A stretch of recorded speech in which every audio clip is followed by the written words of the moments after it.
Hello, everyone, and welcome. My name is Apostate Alauddin. On this channel, I make videos and I live stream discussing many topics related to Islam and other related topics. If you are fasting this Ramadan, I hope that fasting is easy on you, and I hope that your Ramadan is going well. So for Ramadan, I'm going to try to do more live streams. So tune in today and tomorrow. Secular Spirit has a live stream where he's taking calls from ex-Muslims. So make sure to check that out. Link will be in the comments and it's in my last community post. But for today, we're going to be watching a video. If for some context, I'm an apostate, meaning someone that has left a religion, namely Islam. And I wear a mask for my anonymity and safety. I almost forgot to wear it for today. A friend of the channel, Theocritic, who's with us on the live stream, picked a video for us to watch titled, what was it titled? Something along the lines of, Why Do People Leave Islam? It's one of those videos. So welcome, Theo. Welcome back to the live stream. Hi there. Thank you. Hey, thanks for being here. And all credit goes to Theo. He's the one who picked the video, prepared, the interesting bits and all that. So really appreciate it. His channel is in the description, but we'll give him another shout out later. Yeah, so what was it that drew you to this video specifically? Well, it's the same, I guess, course that Yasser Qadhi and them do, which is, it's called, I can't remember the name of the, yeah, there it is, Lighthouse. It's the same channel, and I was kind of looking at a bunch of them. I wanted to look for something that's interesting. This is done by somebody else. It's not Yasser Qadhi. It's another guy. And I liked his personality. He's very nice, and he seems quite genuine. And his whole thing is that, oh yeah, Yasser Qadhi is what do you call it? He's away, like he can't take a class, so he's subbing in. He's a substitute. Really nice guy. I felt like he was being very sincere. I've asked you to skip the first couple of minutes, but in that first couple, I think I undid that. He does actually cover it, so I'll actually let him tell you. But there's a good reason, he's gonna introduce himself in a nice way. But yeah, I think that there's a question about the legitimacy of ex-Muslims. I think that's always been there. You know this, and I think that this is something that it makes sense for us as ex-Muslims to look at and to talk about and to respond to, particularly in terms of how the Ummah is viewing us. Mm-hmm. And so for some context, the presenter today, his name is Ustadh Abdelrahman Murphy. I'm assuming he's a convert. We'll find out. And like Theo said, yeah, there's often this delegitimizing of apostates as people who never truly believed or never truly practiced, or maybe even are pretending for some nefarious political or otherwise reason. But I want to hear his reasons with good faith. So let's hear what he has to say about why the top reasons people leave Islam. Assalamu alaikum, everybody. Bismillah, alhamdulillah, wa salatu wa salamu ala rasulullah. Welcome home, everybody. It's good to see you, alhamdulillah.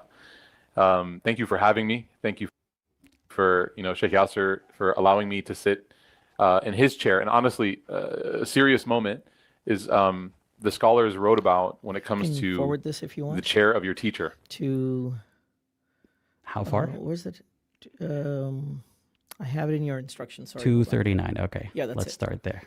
You are very later on and understand the value that has in your life, inshallah.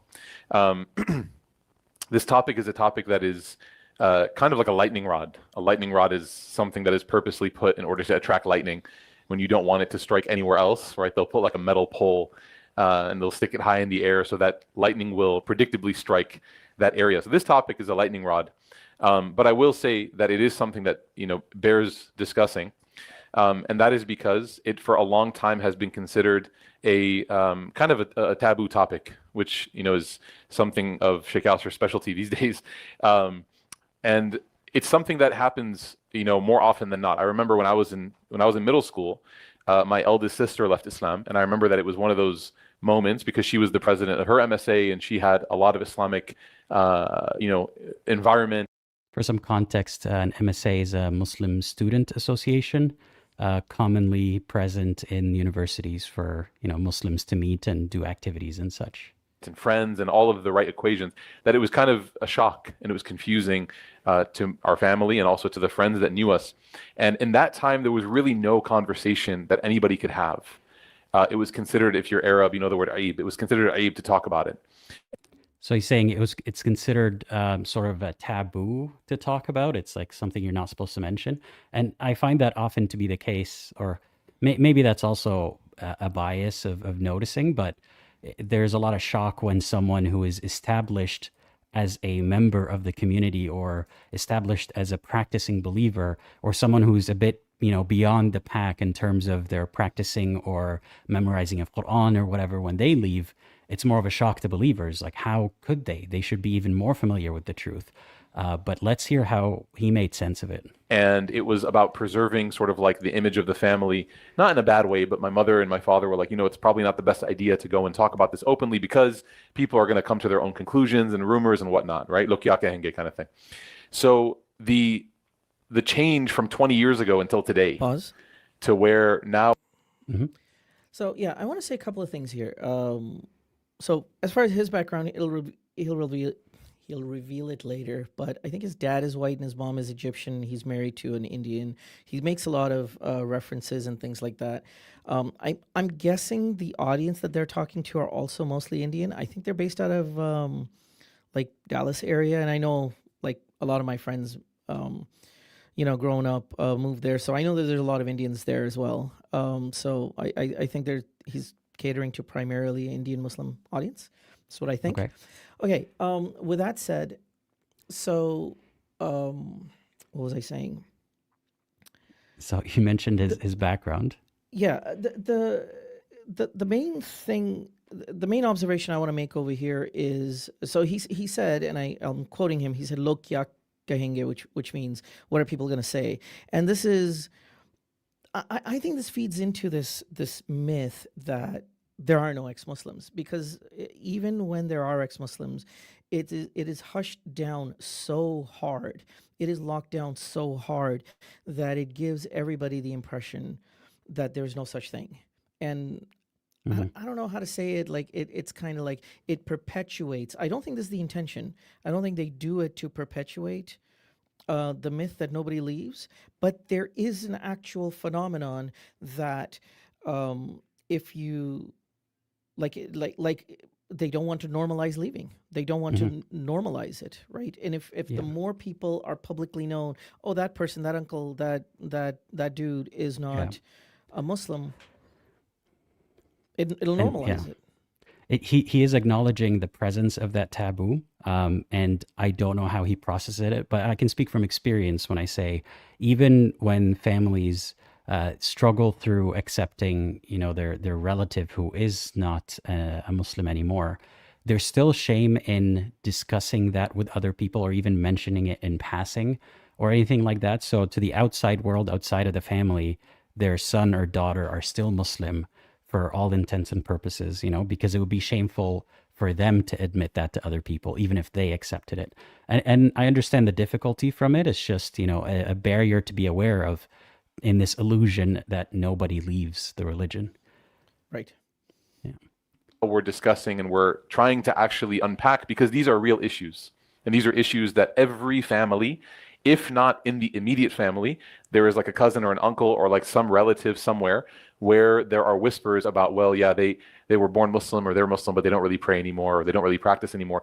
And we don't want to ask too much, because if we ask too much, we might end up uncovering something that we didn't want to uncover about the status of their faith. So it's a very, very important topic to discuss. That is really interesting wording, that they don't want to uncover the status of their faith. I don't want to read too much into his intentions, but it's just noteworthy that they're scared of finding out if that person is a believer or not. Yep. And one thing that we have to begin with before we go down the list of things that I want to discuss today is that this is a matter of Allah. Allah Ta'ala yahdi man yasha. Allah Ta'ala guides whomever He wills, wa yudillu man yasha. And He allows whoever He wills, and whoever does not want to be guided, Allah Ta'ala allows those people to be misguided. And so one of the things that we have to understand is that we only have a part of the entire equation within our authority, within our grasp. Even the Prophet ﷺ, I want you to think about this. The Prophet Muhammad sallallahu alaihi wasallam, everyone should say at least one time, sallallahu alaihi wasallam. Join me in this group dhikr. No, I'm joking. Okay, I know this is an aside, but just a reminder that this is a cult, and I know that's hard for some people to believe. Every time the Prophet's name is mentioned, you're supposed to say, may God like bless him, sallallahu alaihi wasallam. It literally translates to may God pray on him, but that's not what that means. But may God bless him. And there are sometimes we say, and his family. That's it. You know, take it out of the religious view. Look at it from the outside. That's a little crazy, isn't it? That the guy who died 1400 years ago, we still are supposed to say after every mention of his name, may God bless him.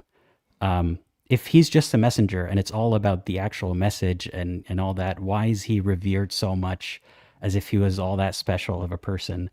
That's a huge similarity with cults. You guys aren't on that. Okay. Anyways, I'm in the wrong place. So, sallallahu alaihi wasallam, even the Prophet sallallahu alaihi wasallam, he could not convert people on command.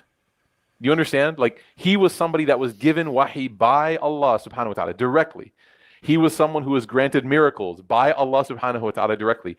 He had the most pristine and sublime character. He never offended anybody, right?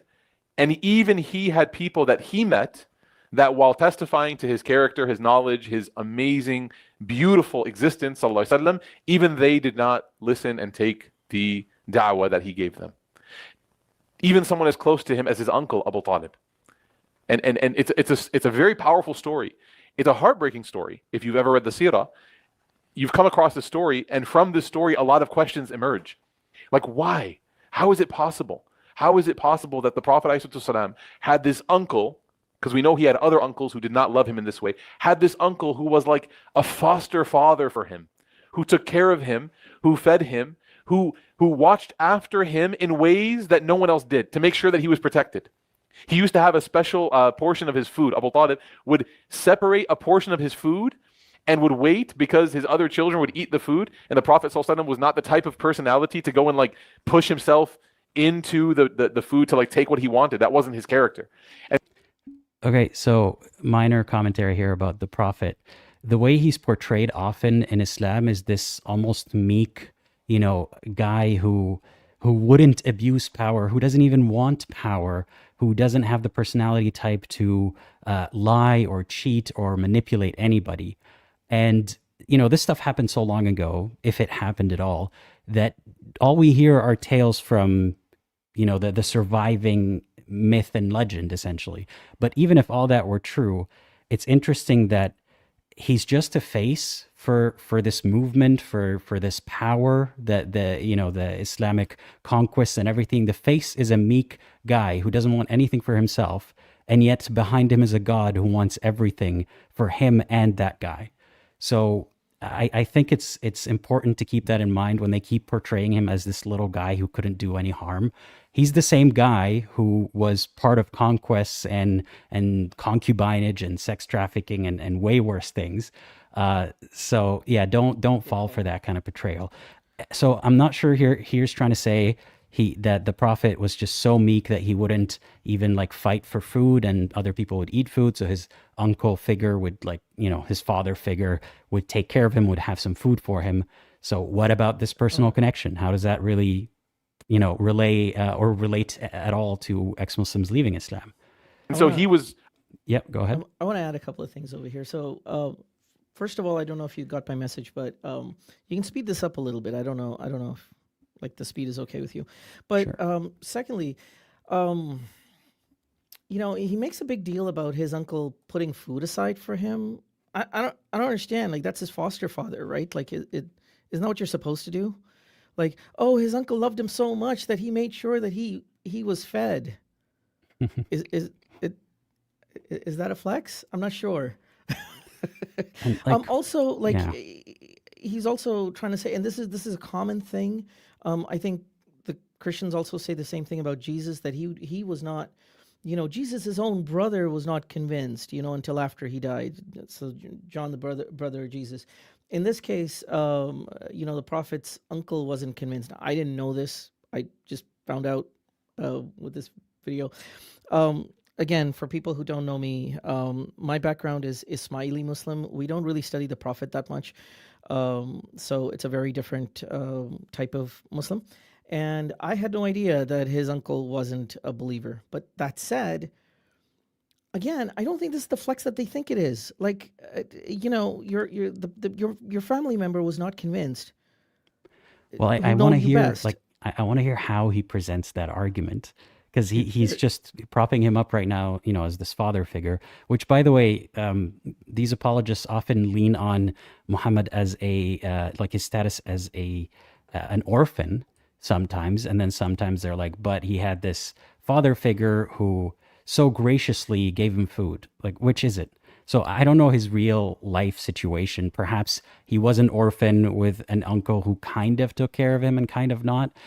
Maybe, in that society, it was the roles and responsibilities were very different from our expectations today. So I'm not going to judge too harshly on, what the uncle did or didn't do. I'm also not going to be too impressed by it, just hearing the story from this guy's perspective. But yeah, I want to hear what he does with that. So yeah, his uncle would save food for him. A lot more humble and meek and soft. See, he said meek. I didn't even watch this video yet, guys. And yet I picked up on the meekness of the prophet that they're portraying. And so everyone else would crowd around and eat the food. And after they had left, it would be empty. And so Abu Talib, out of his love for his nephew, would save some food on the side, apparently for himself. But then when it came time to eat, he would give it to the Prophet ﷺ. How could somebody who had this level of love and this level of care for this individual not take the message that he gave? There's a lot of reasons, there's a lot of discussion. But the point that we take is from the Quran, where Allah Ta'ala says, إِنَّكَ لَا تَهْدِي مَنْ أَحْبَبْتَ. You will never be able to guide who you love. وَلَكِنَ اللَّهُ يَهْدِي مَن يَشَاءُ. Rather, it is Allah who guides whomever He wills. And He tells us in other places that... Wait, before the other places, I'm failing to see the point here. So he says, God guides who He wills. You can't even guide the people who you like or you love, even if you really want to save them, perhaps. But God is the one who chooses. So how's the responsibility falling back on humans then, if God is the one who chooses? This conversation has happened so many times, and there's no good answer in religions set up like these, with almost a fatalism, deterministic attitude to the world, and at the same time, free will, supposedly. But yeah, he keeps saying God is the one who chose not to lead them to the light, essentially. Allah Ta'ala guides those who wish to be guided. Oh, wait a second. Which is it? Is it that God guides the people who He wants, or the people who wish to be guided? So if someone wishes to be guided and God doesn't wish, they're not going to be guided. If someone doesn't wish to be guided and God wishes, they will be guided. At the end of the day, God's wish, overrides everything. But think of it as this, it's almost like a process that needs to start somewhere. That's all assuming, by the way, that there aren't good reasons to not believe, or there are good reasons to believe. But if we're just thinking of it as this almost quality that you can't describe about whether or not someone is a believer, then how is someone going to want to be guided if they're already not guided? So if God only guides people who want to be guided, if you take God out of the equation, it's almost like God doesn't do anything. It's like saying God only saves people from cancer who do chemotherapy. So take out God, there are people who do chemotherapy and they're saved. That God didn't do anything. So if you have a want or a will or an intention or an influence to believe some other religion, does believing it point to God having helped you with that process? Or do you rightfully think, well, they wanted to believe it, they were conditioned to believe it, therefore they believed it? So what is God's contribution then if He guides people who want to be guided? Do you see where I'm coming? This is exactly the double talk that is required to make this coherent, right? Like, I mean, it's not, I'm not saying that it's coherent, but I'm saying that they can't do without the double talk. Mm-hmm. It's unfalsifiable, and it's the kind of concept that goes both ways. So it covers both, covers every scenario in God's favor, essentially. So what we understand about guidance is that it is this very peculiar substance. It's this very interesting thing. It's not guaranteed for any. SubhanAllah, it's like I watched the video, but I didn't. Like, I am trying to describe it, and he says it exactly as I wanted to. Guidance is a peculiar substance. Why does it have to be, though? It's a substance. It's a substance. Why is guidance this mythical, like, vague thing? Yeah. Yes. Sorry. Someone's saying your mic is kind of low. I'm gonna adjust that for you. Don't you do anything. All right, let's keep watching. Anybody. That's why we say, oh Allah, Ya muqallib al-qulub, oh the one who is in control of the hearts. Thabbit qulubna ala dinik. Oh Allah, strengthen and firm our hearts upon your religion. Everyone say Ameen.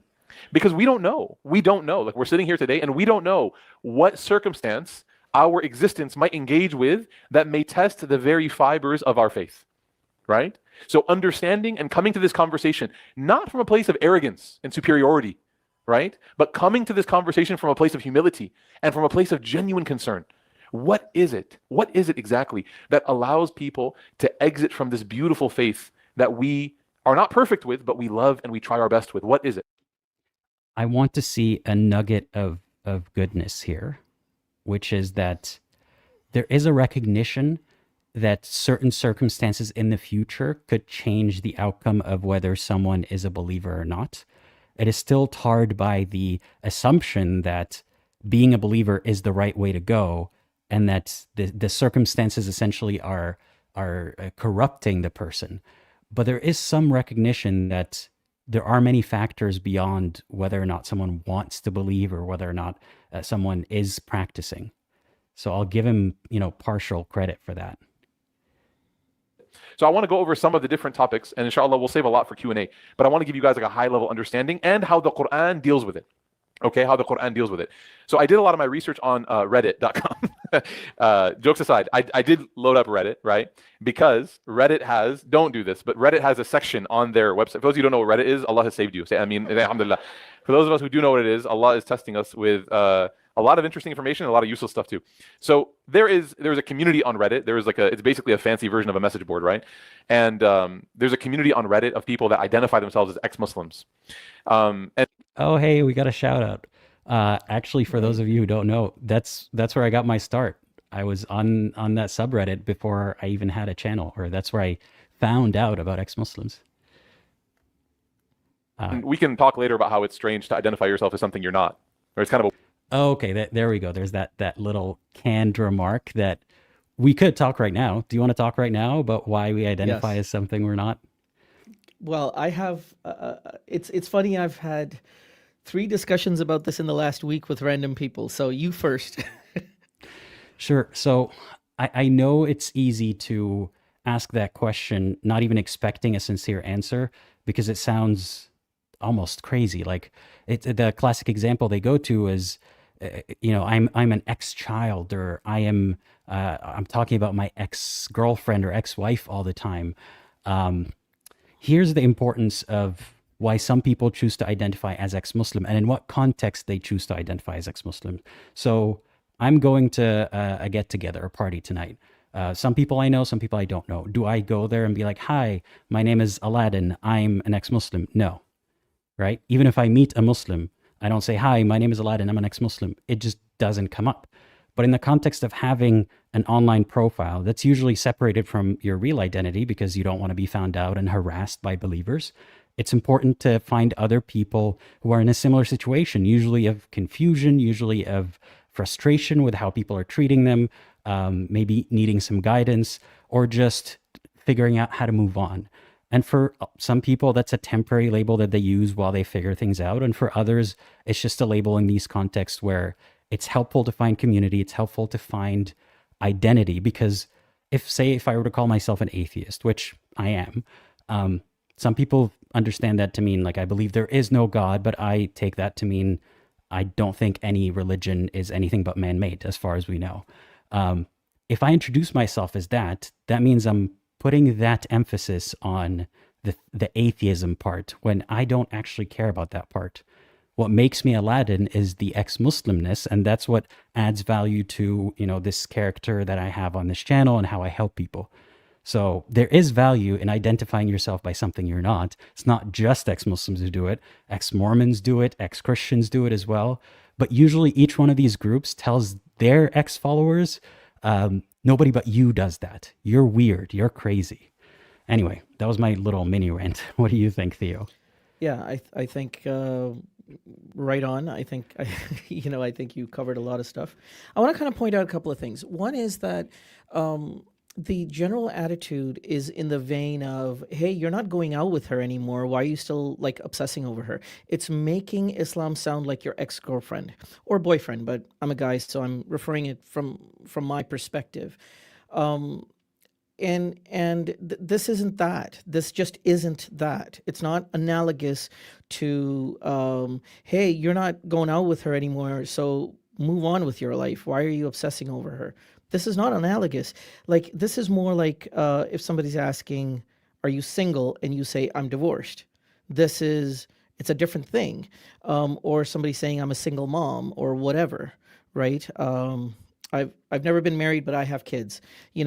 It's a different type of information that people are asking when they're asking. And like you said, you don't put it on your, you're not wearing a billboard. You're not wearing a T-shirt saying I'm an ex. Well, I guess some people might do that, but depending on the situation. But and hey, some people wear I'm a Muslim. Ask me something about Allah. Like some people are so proud of their beliefs and their identity rooted in religion. It's just that when it's done the other way around, it's taboo for the believers. And that's kind of my point is, and I'm sure I'm stating the obvious here. So sorry, everyone, you have to hear me say the obvious. But like the thing is that Islam is not an insignificant.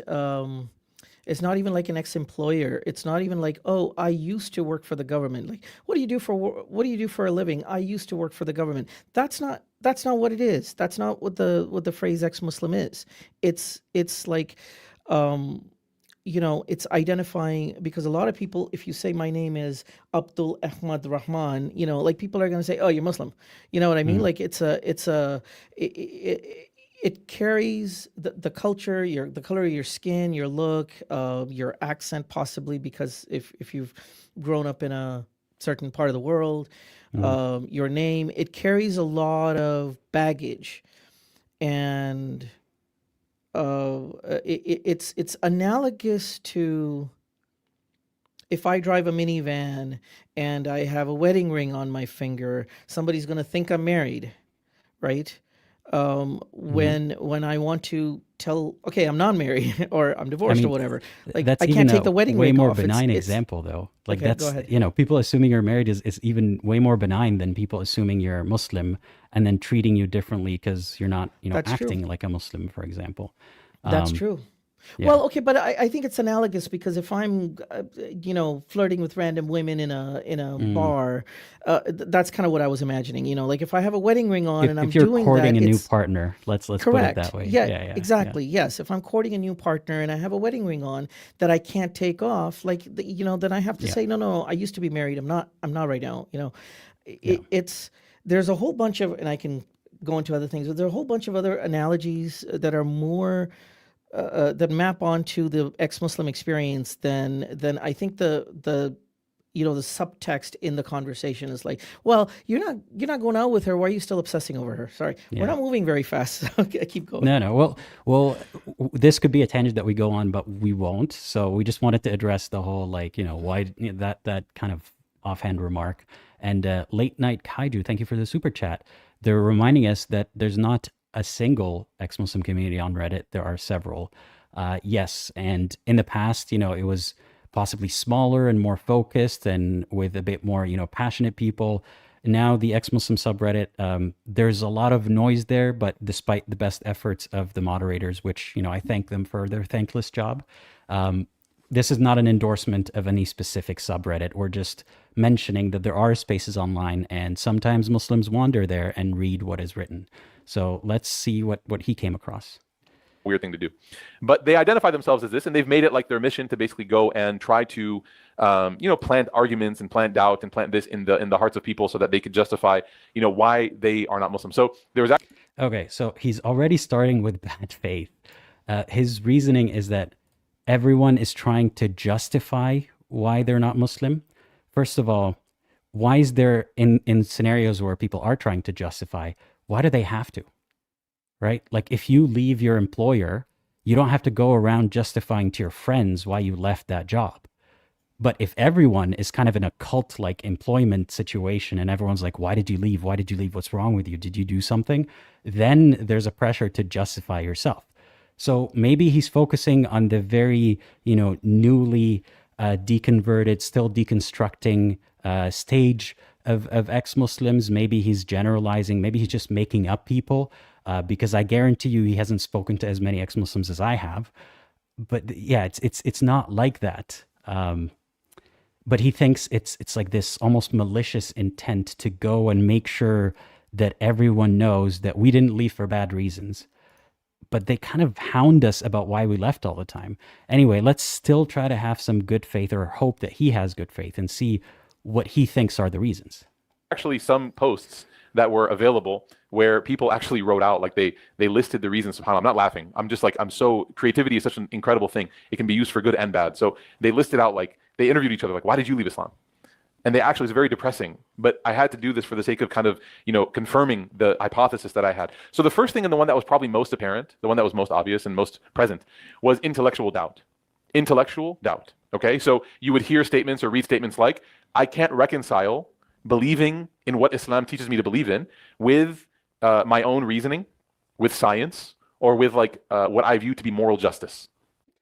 Well, something noteworthy here, when they say my own reasoning, it's almost like a little punch down to remind you that you're relying on your little puny human mind reasoning compared to God's reasoning. That's the rest of that sentence, sometimes said explicitly, sometimes not. But no, it's not just, first of all, if it was just your reasoning, hey, it's better than the alleged reasoning of a God that never showed itself. But secondly, people aren't usually relying just on their own reasoning. There's also a lot of double checking with other people and philosophers and scientists and thinkers. And it's the collective knowledge of the world is what got us to the point where you guys are able to watch this live stream right now, where he is able to record on a camera and broadcast to a bunch of people. That is the so-called, denigrated, personal, what was the word that he said? Like their rationality, their logic. Why do they kind of put it down all the time? It's to prop up God's supposed logic. Yeah. I also want to add one more thing. He said he wasn't laughing because creativity could be used, I can't remember exactly what he said, but it's something like it could be used for good and bad. And like there's this subtext, like he's smuggling in, this is a bad way to use creativity. Bad as in this is a bad thing.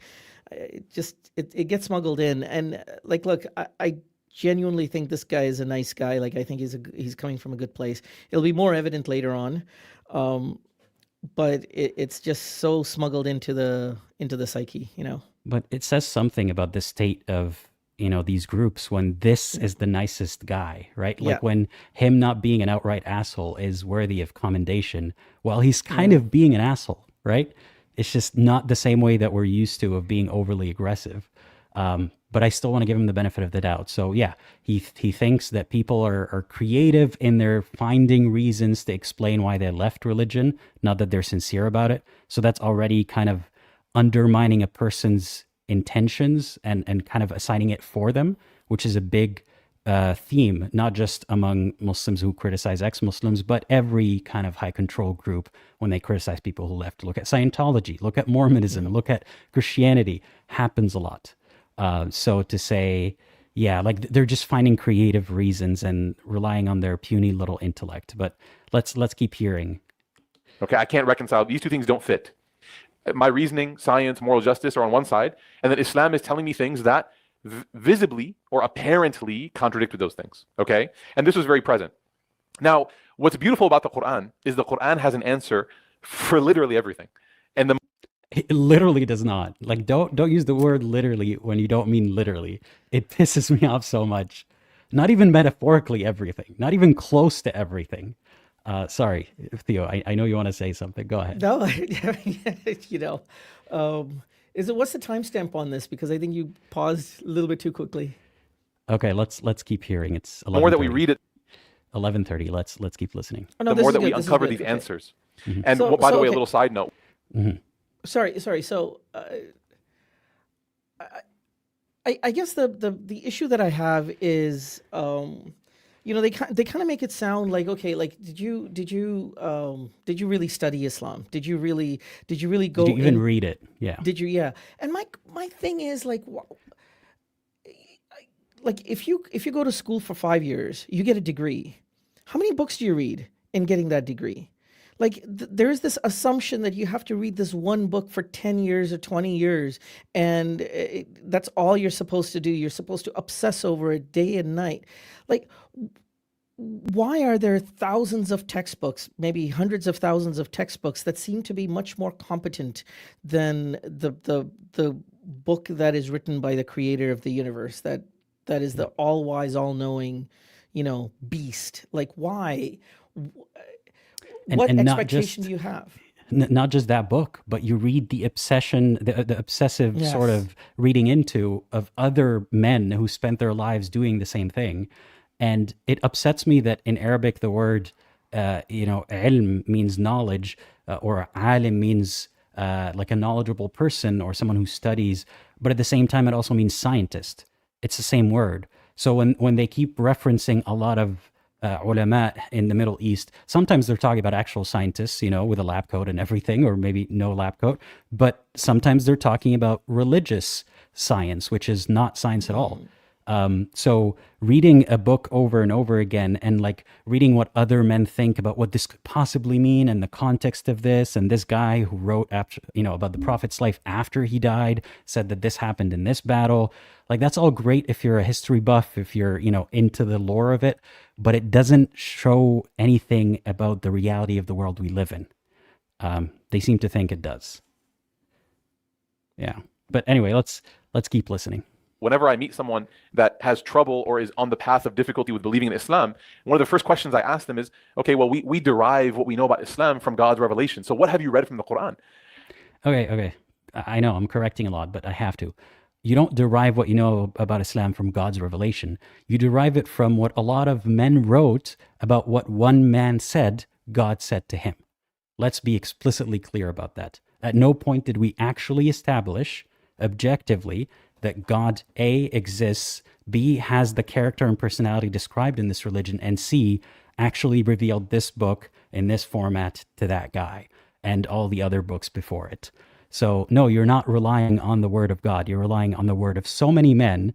And somehow he seems to think that because those men said those things back then, they're a lot more reliable than the men who do science today, somehow. I don't understand why. But yeah, let's keep listening to him. I don't know why my screen is glitching. Can you guys see the video? I don't think you can. Can you hear the video? Yes. Okay. The most I guess well read amongst them, they've read the Quran, but they've never actually understood it. So they've read it maybe in like the Arabic, but they've never actually read or understood a translation, or even better yet, a comment. Okay, this is annoying because I really want to respond to this guy, but the video is not working. Okay, give me a sec. Give me a sec. I will. Okay. I wasn't prepared to be soloing the live. Hi, everybody. I have some notes. Hey, oh, he's still back. Here? Okay. I am. Okay, we're good. We're good. All right. So he was saying something about those who are, what was the wording? More informed, haven't even understood it. Let's hear it again. The Arabic, but they've never. Have you read from the Quran? Okay, well, we derive what we know about Islam from God's revelation. So what have you read from the Quran? And the most I guess well read amongst them, they've read the Quran, but they've never actually understood it. So they've read it maybe in like the Arabic, but they've never actually read or understood a translation, or even better yet, a commentary, right? That the people who understood it best, who knew the language. Okay, so there we go with the language stuff. I speak Arabic natively as a first language. I grew up in Saudi Arabia, actually. I went to Mecca more than most people in the room that he's talking to. And I'm not flexing, I'm just telling you the reality of my life. Am I a scholar in medieval Arabic interpretation? No, I'm not. But I had a sheikh who was teaching me things and telling me the explanations, and I can open the same books that he would read and understand them to the same extent, more or less. Obviously, I didn't spend as much time as he has, but this excuse that A, you have to read it in Arabic. Okay, I read it in Arabic. B, you have to be a scholar in classical Arabic. And C, you have to be a scholar in Islamic interpretation to even have an opinion or even have a conclusion about whether this all agrees with reality and science or not. That's just gatekeeping for no good reason. The reason is obviously so that nobody's criticisms are ever valid. But I guarantee you, even scholars who do leave Islam are criticized and are defamed and are, insulted. So what would it take? What's his bar? What's his criteria for a good enough reason to leave Islam? But also, I mean, I don't know. I think it's possible for scholars to leave Islam. I'm saying that it's probably likely that those guys who do leave, I'm not being sexist, men or women who leave Islam, probably like who are scholars are well known, and they'll probably keep it quiet just to keep their their life and their family safe, right? But also, like, if I think there's something wrong with it, why would I become a scholar in an area that I think is just complete nonsense?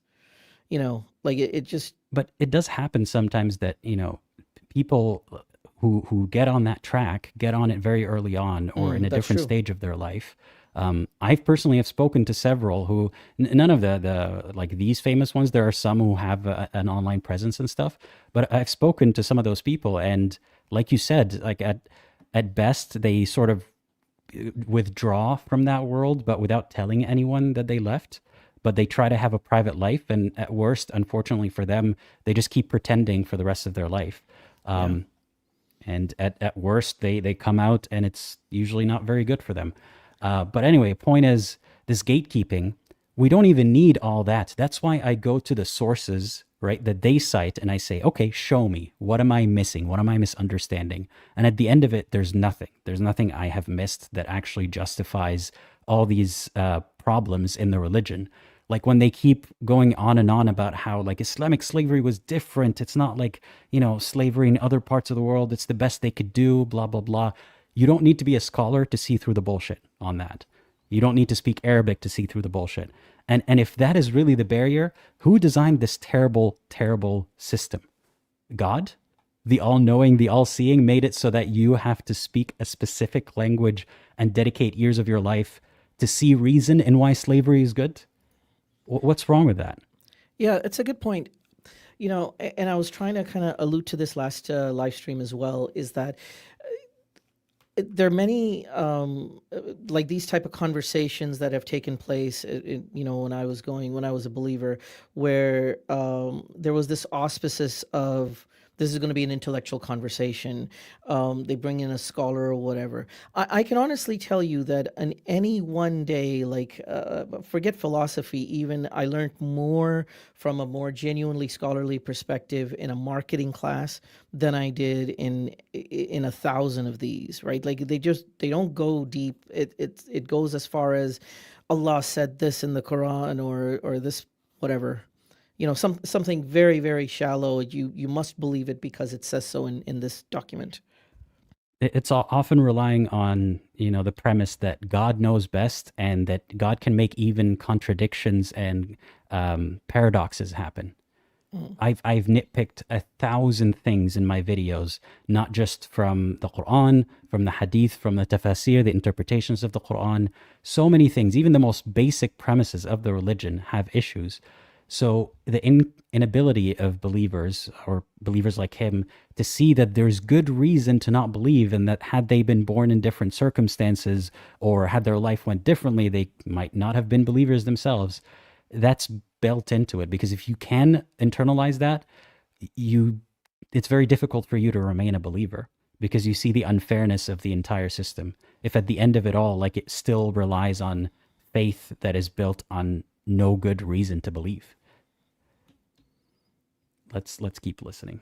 The best, who knew the history the best, who knew the context the best, who knew the Quran itself the best. Those people, when they wrote explanations of this revealed book to give clarity on understanding what a verse says and what a verse means, these individuals who are leaving Islam have never engaged in this. Fuck off. That's all I gotta say. Because we have. Not everyone, by the way, don't let this be a barrier where like you have to prove it to yourself or others, that you have to jump through all the hoops that this person or whoever wants you to jump through so that you're allowed to leave. But many of us have done it for our own benefit, is not even the right word, for our own peace of mind.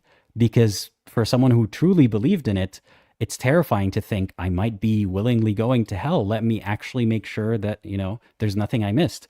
But the arrogance of these people, they're always calling us arrogant, but he's just like, oh, they've never engaged. Who's they? How can you generalize about a huge group of people by just saying they? Ladies and gentlemen, this is foreshadowing. Oh God, it gets worse, doesn't it?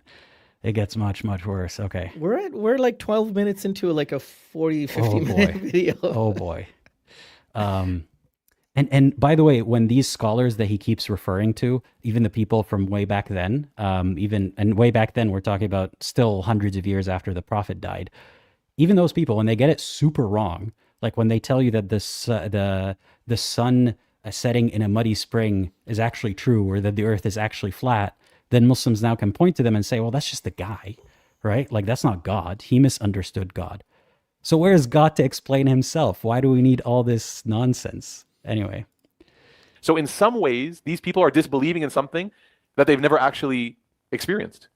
It's like, I just used this example like 20 minutes ago, my other halaqah Ruth, like it's like hating a restaurant you've never eaten at. Hold on. Go ahead. Okay. I'll shut up. No. Do you want to go to this place and eat? No, it's not good. When have you gone? I never have. I meant, what the fuck do you mean I've never have? I'm sorry, I'm getting a little bit emotional. But this guy is just, this is rage bait, isn't it? When you're telling me when I was in Mecca, when I performed Hajj, which, for me was a privilege that many Muslims don't get to have, you're telling me that I still never ate at that restaurant, right? It's impossible for someone to have eaten at a restaurant and not like it anymore. If your parents dragged you to a restaurant, for example, till you were 18 or longer, and then you said, I don't want to go there anymore, I don't even like the food that much, this guy thinks you never ate there.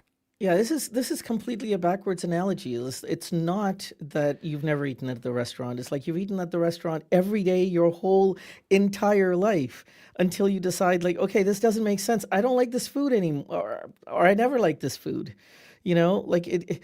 How is this analogous to not eating at a restaurant? I don't get it. That's like the worst analogy ever. In fact, it's him and other believers of every religion that are falling for this sort of analogy where, or this scenario where they reject other religions without having eaten at that restaurant. Yeah, you could tell me you browsed through some, like maybe he read a book, maybe that's even gracious, read some pages about some other religion, or here's, how can 3 be 1, the classic Christianity quip, which I'm not saying that Christians have a point, but like just looking at the memes and the ideas that are easy to criticize about other religions and saying, yeah, that's not even worth discovering or looking into.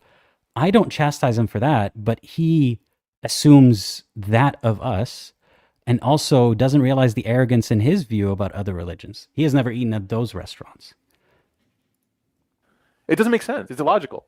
So nothing you said is logical so far. Intellectual doubt, part of this, it actually demands something. To be fair, if we're going to be fair, it demands something, which is you have to at least engage with the actual religious text. What do you think people have been doing? You can't go on saying, I don't believe in something that I've never actually read. It doesn't make sense. It's not fair. And it actually reveals a lot more about the person than it does about the situation itself, right? That this person maybe is trying to get away from something and they're placing the blame on the Quran without having engaged in it. Okay, so this is how you know that this is absolute bullshit. Are you telling me that in a group of 1,000 ex-Muslims, everyone is the guy he's describing or the girl he's describing? Every single person. Are you telling me in a group of 1,000 people selected randomly, or not even randomly, 1,000 Muslims, everyone has the same personality type? Everyone actually believes for the same reasons, or everyone thinks the same things about the logical inconsistencies in religion? I recognize that's not the case. He's incapable of recognizing that. He talks about everyone as if it's this one guy, as if it's like one guy he watched on YouTube, maybe Apostle Prophet or something. He's like, that guy is the typical ex-Muslim experience. So I got a couple of things to say about this. One is I go to the ex-Muslim subreddit all the time. Okay, almost every day, and there is a huge variety. Like if he sincerely went there one time, he would see that there is a huge variety of people that are there, and many of them are extremely knowledgeable. They can cite you surah and ayah, and right down to the detail. They could, like, they're very thoughtful, very insightful references. And I mean, I know you know this, Aladdin, but in case somebody who's watching it does not, there's a huge variety. Some of them are assholes. That's true. That's true for I think any group, and many people are extremely knowledgeable. The other thing is, what are we saying about ex-Muslims? Like, what are we saying about Muslims? If we're saying that every ex-Muslim, so every Muslim who left has never read any book, does that mean that they all used to be Muslims, right? Like, so do you understand what I'm saying? Like, Yeah. like That's actually an excellent point. Can I make it for you? Please. Tell me what I'm missing here. So does that mean that Muslims who stay have all read the book and understood it? That's not true. Most Muslims have don't even possess the language capabilities to read it in Arabic, let alone understand it. And even the ones that do don't necessarily really engage with it. And secondly, is that implying that those who stay and don't read it are better people than those who leave and don't read it somehow? Like, is that a better fate? Why is that a better fate? Or it's implying that everybody who's read it doesn't leave, right? There is, obviously this is bullshit, right? Obviously this is gatekeeping. You see this in every type of field. You see this with computers. You see this in cameras. I'm really into cameras, and I see this like with there's a lot of gatekeeping with, like, oh, Sony is the best, blah blah blah. And this just seems to be just another flavor of gatekeeping, right? It's I don't know. Yeah. There must be a surah in the Quran's, like Suratul Gatekeeping or something. It's a lot of people have been mentioning, by the way. What about his sister, who was the head of he's the? gonna He's gonna get address back to that later. Yeah. So there's a Q&A section at the end. Okay, And we'll see one if we of the- get to that. No, let's save that for later, because Well, we yeah, gotta keep getting through it. Yeah, sure. Yeah. Allah subhanahu wa ta'ala, he says in Surah Al-Rum, it is Allah who created you, number one, and then he provided for you, and then he will cause you to die, and then he will bring you back to life. Can any of your so-called partners do this? Exalted is Allah subhanahu wa ta'ala amma yushrikun. Allah is far above any of the other things that people worship. You know when Allah subhanahu wa ta'ala presents an argument in the Quran for belief? Get this. Yeah. Why is this Why is relevant that right now? relevant? Because so the so-called revelations, right, and the other religions that Muhammad was contending with had other sort of God figures, including Allah, that was recognized as one of those figures. But Muhammad's idea was that was the one and only God, and he gets jealous when you worship other gods and so on. And I think maybe that the vague link between all that here is that if you don't worship Allah, you're worshiping something else, and Allah hates shirk. He hates it when you worship other things.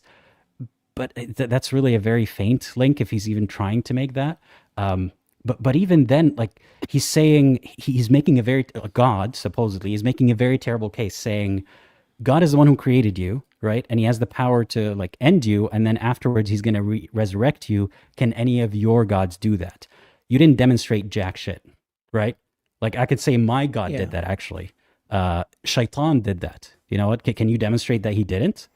Can you make your God kill me and then bring me back to life? No, you're not going to do that. So, like, what are these empty, sort of vague challenges that Allah poses that he himself hasn't demonstrated is capable of? I want to cover one more thing. Actually, I missed a second ago. So this is last time when we paused. I want to point out something really important. In Islam and also in Christianity, this seems to be like the Abrahamic thing. We do something that is not done in any other area, and it gets by us. It sneaks past us, which is that there is a prescriptive view of the holy text of the scripture. So what I'm saying is, you don't do this in math. You don't do this in science. You don't say that what is in the textbook must be true, and what people think and what people figure out for themselves it has to be, must be necessarily superseded by the text, because the text is the ultimate truth. You don't do that. The textbook in science is descriptive, right? It is describing what people's understanding is. And in fact, this is what I understand. I don't know for a fact if this is true, but I understand that this is also true in Hinduism and in Buddhism. The text is not supreme. Right, this thing of putting the text, like idolizing the text, and I'm using that word quite deliberately, is an Abrahamic thing. Now, to the best of my knowledge, it's only an Abrahamic thing. Like, I don't know if the Norse religion or if the Egyptians did that, but this is something that we do that has been drilled into us our entire lives, and we don't think about it. If there's something wrong in a math textbook, we fix the textbook. We don't say that, oh, it is in the textbook, so my thought process must be wrong. And you never see it in a textbook or a scientific study where the scientist says, or the author says, and if you think I'm wrong, go do this other like crazy task that I myself haven't done. Like, that's ego getting in the way right there. I would have much preferred if this book was written in a way that demonstrates truth, rather than chest puffing and chest, what was it? Like, yeah, just like going all King Kong, like, I am the God, and if you don't believe it, make your God, your puny little gods do the same thing. Like, bro, just chill, chill and explain why we should believe that this is true, rather than giving us a challenge that your God himself hasn't fulfilled. And a question that I got, Homo sapien is asking, do they do this on purpose? Do they actually not understand why people leave? Yes. I can't speak for people's intentions. I don't know if he specifically is doing this on purpose or not. I just think it's way more convenient for them if they keep portraying it as if they don't understand, or as if they do understand, and it's all these other reasons, not the ones that we do report, or undermining everything that we say. It serves them. Whether they know it, whether they're subconsciously, they do or don't, I can't speak for that. But what I can say is that if they actually knew the reasons and internalized them, either they would end up leaving themselves, or they would see why people reasonably leave, and then they would question the whole paradigm. Or, version C, they'll adopt some rosy version of religion that isn't as deeply rooted in the text, which is difficult for a scholar to do. But I've seen a lot of Muslims in the real world who aren't scholars take that option, where they have beliefs that are somehow compatible with God being merciful and forgiving all the people who had the wrong conclusions for, decent reasons. But it's hard for a sheikh to do that. Anyway, let's keep listening. I really want to hear something close to an attempt to hear the reasons from him, him hearing our reasons. He does something so beautiful. He lists out all of the universals that no matter where you're from, who you are, these are facts of existence. You cannot deny these things. Allah Ta'ala says, it is Allah who created you. Okay, so maybe you question whether or not it was Allah, but you have to admit that you did not create yourself. You have to admit this. You came into existence, and then even in existence, there was a period of time where you didn't have consciousness of your memories, right? When you were an infant, when you were a child.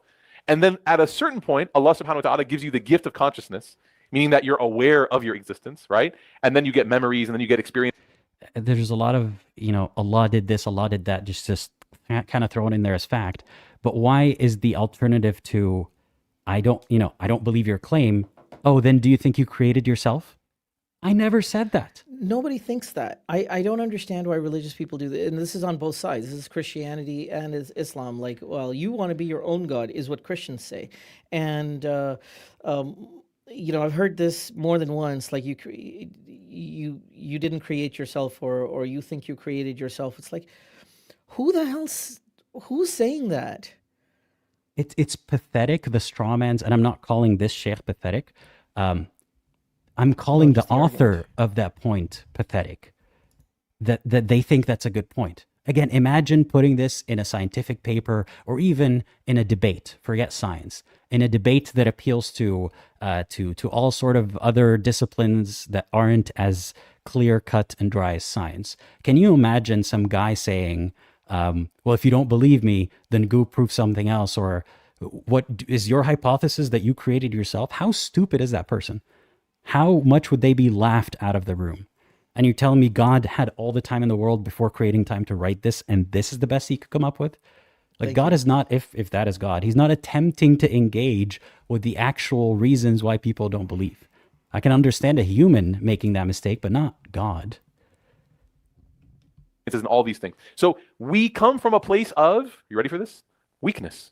We come from a place of weakness. We are not these all-knowing beings. We did not manufacture ourselves. We did not put ourselves here. We were put here. And in that fact alone, there is an imperative. There is a necessary reality that you have to be humble. You have to be. Imam al-Ghazali talks about this. He says humility and disbelief are incompatible. If someone is truly humble, they will always find their way to Allah. Okay, let's dismantle that.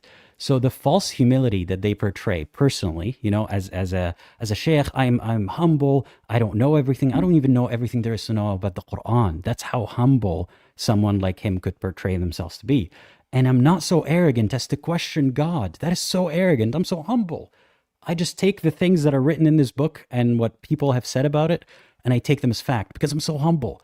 But if you don't believe it, you're arrogant. That's not a fair assessment at all. It is literally the opposite.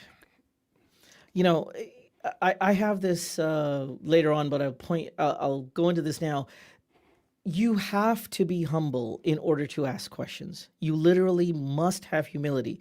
All of science is based on humility. You know, the dumbest question you can think of, and I say this jokingly dumb, I don't think this is a dumb question, but the quote unquote dumbest question you can imagine a child asking, something like, why is the sky blue? Or where do babies come? They have actual answers. Somebody actually asked, it's like some scientist actually asked the question, why is the sky blue? And they figured out what the answer is. And it's the same answer to why does the sun look yellow when in fact it isn't. And it's like it comes from curiosity. Everything you said earlier, Aladdin, about like, okay, this is, you know, this the technology that we're using and everything that he's using a camera, he's using the internet to upload his thing. This came from curiosity. This came from people asking questions. This came from humility of operating from a place of not knowing what the answer is. And like, look, if you believe in Allah and you love Allah, and I mean that genuinely, I don't mean you're terrified of Allah and terrified of going to hell every moment of your day. But if you love Allah, then you can embrace this curiosity of Allah's creation, and ask questions and be grateful. But like the fact that you're asking questions or the fact that you want things to make sense does not make you arrogant. Mm-hmm. Absolutely agreed. It's actually arrogant to not recognize that believers themselves have dismissed things in the book as metaphorical, as, you know, maybe real in a different realm or something, when they see that reality doesn't match anymore. If you had asked the Prophet or someone, you know, around the Prophet's time, why does the sky not fall on us? Or why don't the clouds fall on us? They could quote the answer from the Quran that says that God has, you know, erected the sky with pillars. Ask somebody today, you know, someone educated or someone with some expertise in the relevant science, and they'll tell you, first of all, it's not like a solid thing that falls on us. And secondly, there's gravity, and that's why it keeps it at, you know, this to this level, and it's actually a spectrum, and the further out you go, the more closer to a vacuum it gets, and so on and so forth. But then a Muslim will not look at the Quran and say, well, God got it wrong. They'll say, well, it's metaphorical. That means that God created the sky the way that it is. Isn't it arrogant to not see the backtracking? And to what extent can you backtrack before you realize this whole thing, we actually have no good reason to believe that God wrote this? But yeah, they ascribe arrogance to those who disagree with them. But again, put this situation in any other context, and you'll see the deep insecurity, not just the sheikh, but of whoever wrote these arguments in the book, how deeply insecure they are that they would use such bad arguments to say that if you don't believe me, you're arrogant. You have to be humble. And I've said this many times, don't let it dissuade you when they say, do you think you're smarter than God? Because they don't have God on their side. They have the alleged claims made about an alleged God. So no, you're not comparing yourself to God and winning. You're comparing yourself Not even comparing yourself. You're using your faculties that you're supposed to use to believe in this stuff to question and to think critically, and it leads you to the conclusion that this story may not make sense. And that's why Allah brings up these experiences. Why? To humble you, not to make you feel bad, not to make you feel worse about yourself. No, to remind you of who you were. You know, Al-Hasan al-Basri, rahimahullah, he was one time walking, and he was walking in the street, and someone bumped into him, right? And they kind of shoulder checked each other. And the man was very wealthy. And so he told Hasan al-Basri, he said, do you know who I am? Watch yourself. And Hasan al-Basri said, yeah, I know who you are. And this guy was wealthy and powerful and all, the things that people have pride over. Hasan al-Basri said, yeah, I know who you are. And this is when everyone around was like watching to see what's going to go down. And the man said, you know who I am? He goes, yeah, I know who you are. And the man says, kind of like, then you should watch where you're walking. And Hasan al-Basri said, you were the fluid that came out of the private parts of your father. And then you were placed into the private parts of your mother. If you have any more questions, ask Sheikh Yasser. Okay? And then you were developed in her womb. And then you came out of her loins. And throughout life, all you do is eat food and create feces. And then you're going to die. And you're going to be buried in the earth. And worms are going to come and eat your body. That's who you are. Okay. Okay. What? So there was Isn't this this arrogant exactly guy. what God is doing? Isn't this Yeah. literally? Isn't this exactly what God like? Play So- it for another. Play it for another like 10 seconds. Okay, just for you. And the guy was like, go ahead, right this way, sir. You have the right of way. What did Hasan al-Basri do? Okay, so And everybody clapped. And everybody Yeah. clapped, guys. Totally true story. so like I actually So- go on for another couple of seconds because I think he's. I want to hold his feet to the fire, and he's gonna. I want to quote him. The guy was inflated on his sense of self-worth and arrogance. Hasan al-Basri was not attacking him in the way that Allah prohibits. لا يسخر قوم من قوم عسى أن Okay, wait. You say something because I have a lot to say. No, go ahead. So this fictional scenario that may or may not have happened, where he, depicts this arrogant rich guy who's like, "Who do you know who I am?" Essentially, even though he didn't say it explicitly, that's the ex-Muslim. He couldn't even think to bring up a real scenario, an example of an ex-Muslim on a debate stage or on a talk show and say, "Look at how arrogant this guy is," which still would be, it's possibly valid to criticize one guy for, arrogance, but it's not some kind of ideological doctrine that he follows. But no, instead of all that, he just say, there was this arrogant guy, and this other guy reminded him that used to be sperm, and then he was like, go right this way, sir. And the Muslim won. Like, Yeah. what? What does that mean exactly? Like did he? Like, he I mean, humbled him. this is yeah, right. This is chest thumping, right? This is Yes. this is Hassan al-Basri is a bigger badass than the other guy that he bumped into, and therefore ex-Muslims are arrogant, ignorant. Like We're the rich guy who's like, "Who do you know who I am?" in this scenario. yeah, which is But it's actually not them. We're analogous like, at all. do you know who this man is? Like, when you try to question the Quran or anything Muhammad says, and they're like, do you know who this guy is? Yeah, he Yeah. used to be sperm and now he's worm food. Like, that's okay. Like, same thing turned back. Why do you think this guy or any other guys are so important or like truly spoken to God? I'm gonna. I got criticized for this, by the way, in the comments last time for pushing back on you a little bit too much. I'm going to push back on you right now. for it. I think that this analogy is backwards. Like exactly what he said. This exact story is much more analogous if the guy who says, "Yeah, I know who you are. You came out of," I guess that's Hassan al-Basri, right? It's I think Hassan al-Basri is much more analogous to God in the Bible, in the Quran. Because anytime God is challenged, he says, I can kill you and I can bring you back to life, and I can do this and I can do that. Who do you think you are?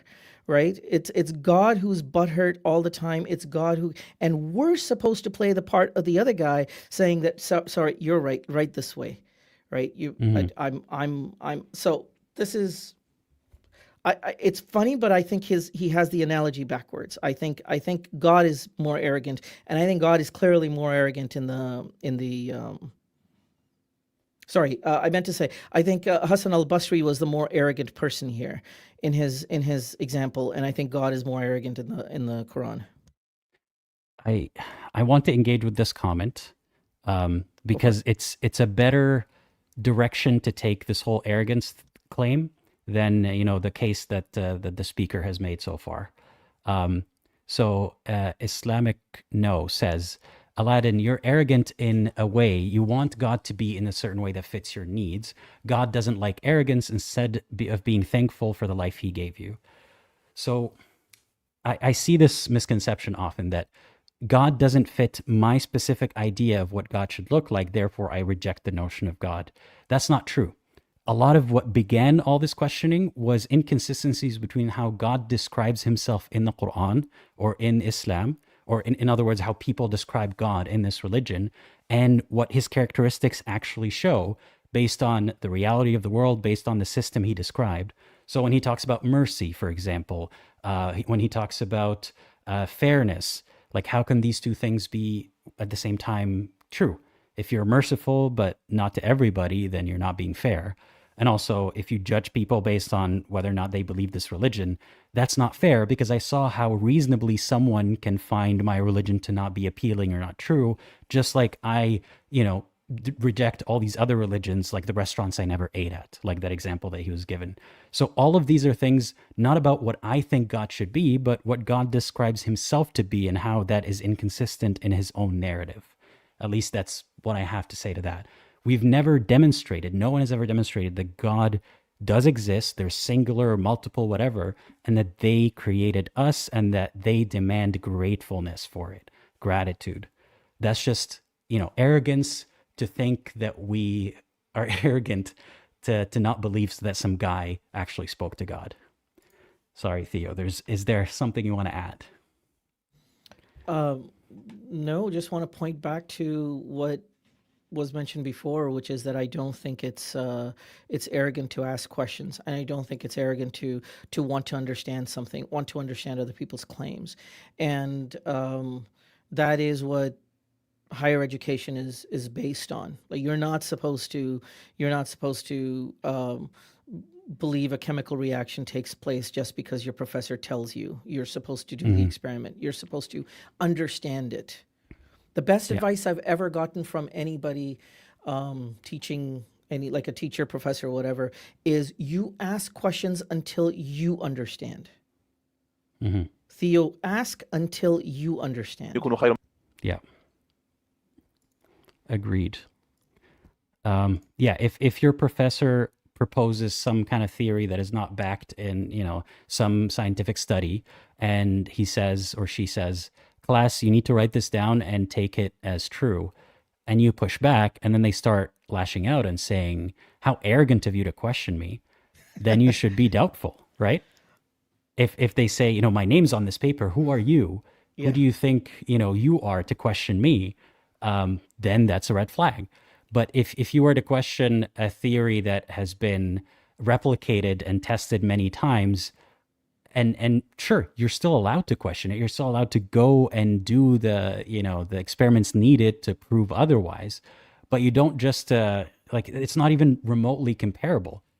Taking a claim that has never been attempted to even prove in real life, and then saying if you reject it, you're arrogant, that's just projecting the insecurity here. I think by and large people do. Yeah. I think by and large ex-Muslims or people who are questioning, people who grew up Muslim and who are questioning, do come to the task with a fair bit of humility. And a lot of times they do come from a point of view of, hey, maybe there's something I don't understand. Like, I'm pretty sure, Aladdin, that this is exactly how your whole quest started. You didn't come from a point of view of, oh, I understand this and this is bullshit. You came from a point of view of, this doesn't make sense to me. I want to understand this. Yeah.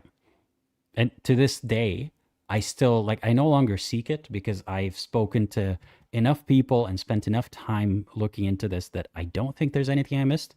But I always have that attitude of, you know what, tell me something new. Tell me something I haven't heard. I don't know everything in the world.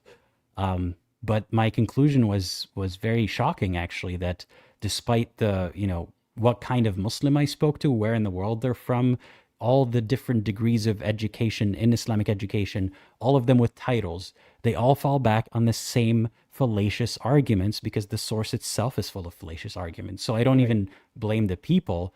I blame the source material. Anyway, let's keep listening to the guy. So far, not a single reason, not a single attempt even to understand why people leave religion. He sort of said sometimes they're creative and they try to find reasons that their intellect doesn't match, with what God says. That's as close as he got to something. Structure-wise, this is not obvious, so I'm going to just say it because it's going to become obvious towards the end of the video, but not now. He's basically doing 3 reasons, and reason number 1 is arrogance. And so this is the start of reason number 1. Oh, God. We might have to skip ahead a little bit because it's getting repetitive. Mocking him to mock him. What was he doing? He was taking this guy that was flying high in the air with his inflation. He was saying, what? Come back down to earth, man. You are out of control. You are out of control. This is a Muslim, by the way. Okay? Why? Because that type of mentality, it reflects who? It reflects the original. And by the way, this is a reminder that Muhammad was just sperm and egg and was a human being made of flesh and bones, and he died and he decomposed. Muslims are supposed to believe that, prophets' bodies and maybe even the shuhada don't decompose, but definitely the prophets don't. That's not true. If it was, display him in a museum in Mecca right now, and I'll believe. Right now. But yeah, he's just a human being. It's okay to question what he said or what others have said after him. the worst of all the disbelievers and all of those who left Islam, shaitan. Iblis. Bro, how am I supposed to engage with this in good faith if he says the worst example of a disbeliever is a fictional character? Submitted to and believed in Allah. Isn't it interesting, by the way? Iblis does not deny Allah. Do you understand that? Isn't that crazy? Iblis believes in Allah. Isn't that nuts? He just doesn't submit to it. I want to say this isn't the flex that he thinks he is. Thinks it is. So you're saying that Iblis, you're using the example of someone, a person, let's call it a person, who does not deny that Allah exists, but still told Allah to F off. And therefore what? That's their poster child, their only example, which is, again, not verifiable because it's a story, it's a myth. But that's the only example of a person, aside from maybe like some characters also around the prophet that they may portray that way, that like knew the truth about the religion, knew that the fact that it's true as a fact, and still rejected it. And then they generalize that to every case or almost every case of ex-believers, saying, well, they know it's true, they just don't want to follow it. If you don't believe me, look at the classic example of Iblis. Bro, you can't cite a story as an example. It occurred to me in a dream is not a citation. Like, I can't believe this. And the more that I get into academia, the more I realize how bullshit this all is. Like, how are we taking this seriously when in every other realm, if this guy wants to get a master's or a PhD at any respectable university, he has to drop the bullshit, right? And he has to adhere to standards of what constitutes proof, what constitutes citation. How do you know that something happened? But when it comes to religion, it's a free-for-all. Well, God said, or some guy said that Iblis knew God was real and rejected him anyway. That says nothing about me or Theo. And it shouldn't. Like, really, don't let these narratives get in your head. But I'm a little bit confused. I don't mind this being a little bit of a tangent. I'm a little bit confused here. I would like you to explain to me how, why is it a gotcha, I guess, is for the lack of a better word. Like, why Sure. is it, to me, I can't see God, right? So here's my argument as an ex-Muslim, as a non-believer, whether I'm ex-Muslim or never Muslim, doesn't matter. But as a non-believer, my point is I can't see this being that exists, okay? That you claim exists. So I can't see this being. I don't see any evidence for God existing. And so I don't think he's worthy of worship because I can't even see him. And you come back to me with, well, Iblis was this person who existed and he saw God. He absolutely incontroversially, like everybody agrees that Iblis saw God, could see him, could witness him, and he didn't believe him, or he didn't worship him. He decided that that God was. How are you making your argument stronger? I don't get it. I feel like this is a point It for me. sounds crazy, right? Because it is. Because like you're outside of this belief system, and they say, well, if you refer back to my belief system, I could show you an example of a character who saw God and rejected it anyway. So ergo, some people or some entities, no matter what proof you show them, they have a bad soul, or like they don't want to believe, or insert some Okay, mumbo jumbo here, and so you're this one of those is people. this is the argument from even if I gave you proof, you wouldn't believe it. Yes, to some Okay. extent, yes. And But then give also me the like, proof. Like but that's the equivalent of saying if you even if you explain to me why the sky is blue, I wouldn't believe you. Explain the fucking thing to me, and yeah, then then we'll talk yeah. about it. No, it is very frustrating. It's again, like, think of a court where you say that to the judge and you say, I have evidence, but even if I showed it to the jury, they won't believe me. Then get the hell Right. out. What are you talking about? Why are we taking you seriously? But in this case, especially when it comes to ex-believers, this is a classic sort of poster child. Like, why is this a gotcha? Because again, some people, believers, some believers are incapable of realizing that if someone doesn't believe something to be true, you can't refer to it as an argument, right? So when I say Right. there is no such a thing as a believing disbeliever, someone who knows Islam is true and then wants to go to hell anyway because, I don't know, they like to go clubbing or whatever, that doesn't exist. They say, well, look at the classic example of the devil. He knew God existed. He saw God. He conversed with God, and yet he left anyway. Ergo, that is evidence that that is possible.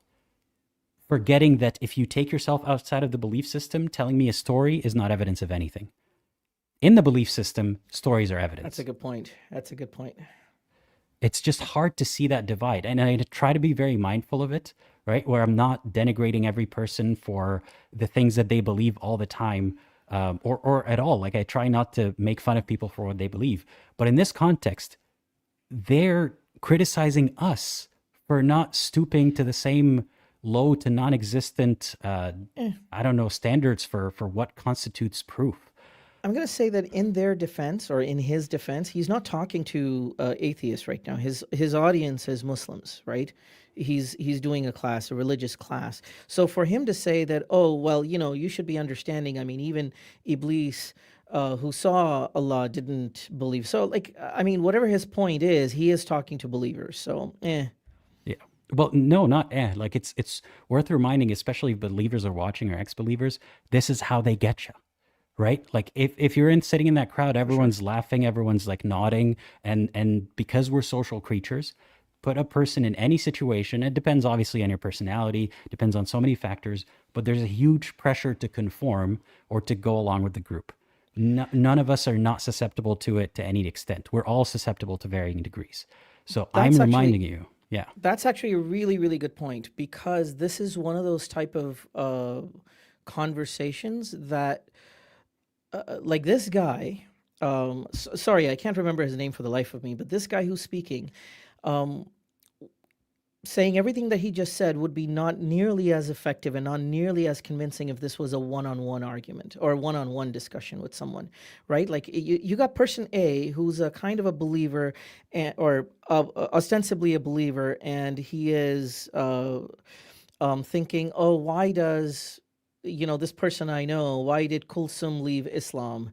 And if this guy were to have a one-on-one conversation over coffee at Starbucks, wouldn't be nearly as convincing if that same person was sitting in that audience in a room full of people, and he's having this conversation to everybody, and everybody in the room yeah, is nodding along and saying, yeah, dude, what you're saying is making sense. Yeah. It's there's a lot of the groupthink yeah. is an important feature. And even if you take that conversation and it's one-on-one with no audience, right? The Yep. sheikh can leave the conversation thinking, I don't know what's wrong with this guy. I said everything and he Right. still doesn't see reason. But if you put them with like an audience of people who aren't on one side or another, right? Who need things explained to them and don't already have judgments about who's right or who's wrong, the sheikh will have to question himself, wait, what's wrong with all these people? How come no one's siding with me? Or how come not as many people as I thought are siding with me? But with an audience of believers, it's just, dogpiling a bunch of bullshit reasons about why people leave Islam, and not a single accurate representation of why people leave Islam. Not a single representative there. Probably for their own safety. I don't see how, like, in most contexts, someone would want to go to a mosque and give a talk about, why they don't believe. But hey, if they want me, I'm right here. And in a similar vein, I want to address this kind of question. Zero Drive says, why doesn't Aladdin debate a real sheikh? And in further clarifying, because random callers could get stuff wrong about Islam and so on, a sheikh, would know the right stuff. First of all, it shouldn't be set up as this gatekeeping sort of barrier mechanism where you can't criticize the idea unless you get an expert, and then debate with them.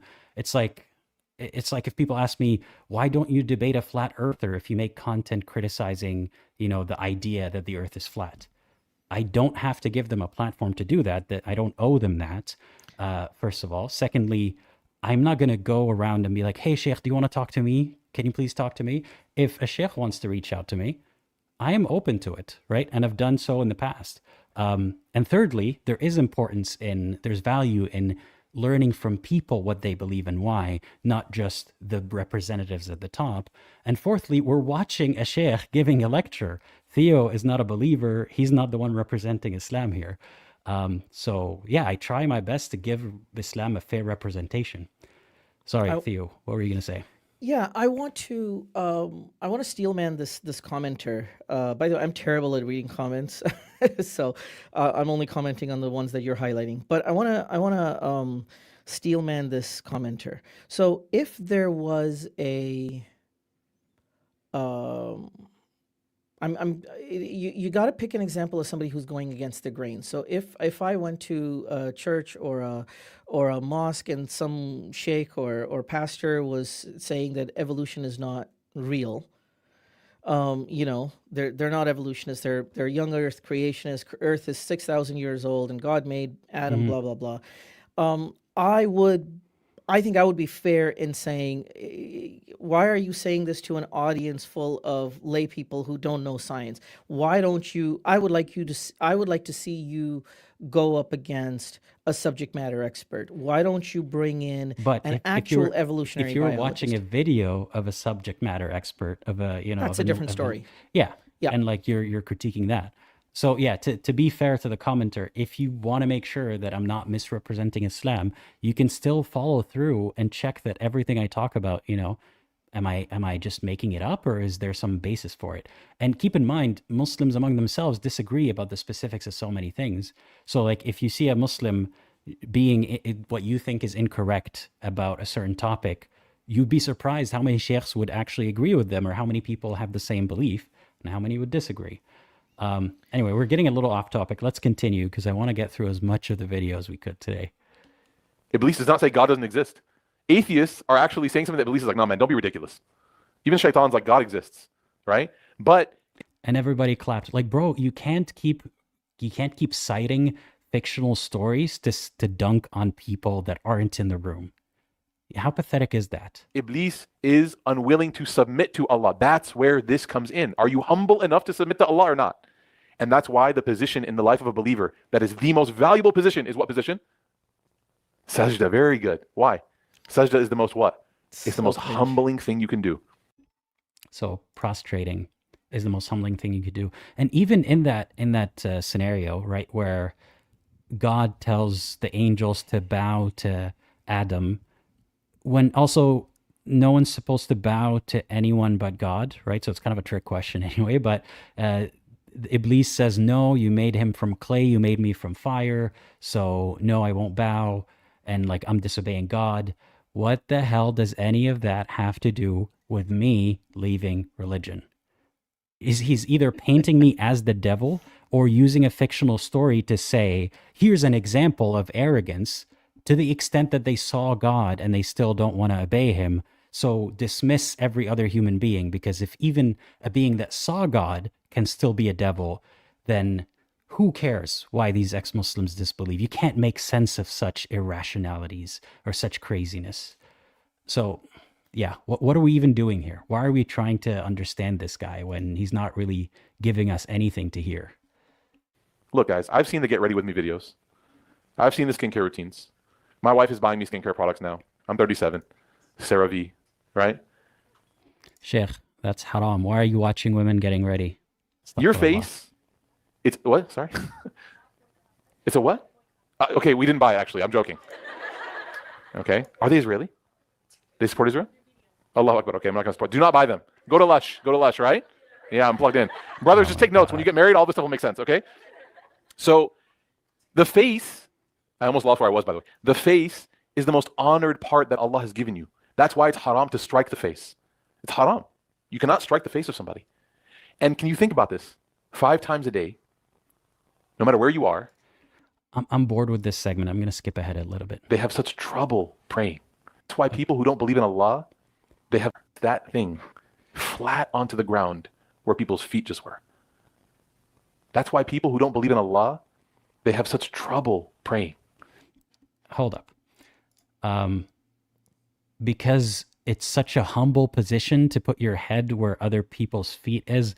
Bro, I don't want to put my face where other people's feet is. You want to do that with people walking in poop outside, you go ahead, right? But even in a cleaner environment, he's saying, like, he's reading too much into bullshit about how because we lack humility, we're unable to do this movement, and that's why people who don't believe find it so difficult to pray. Maybe it's the fact that they don't believe. Have you considered that? Like, it's not about the movement. It's not about the lack of humility. If you don't believe something, like, do you go and pray in a church every day?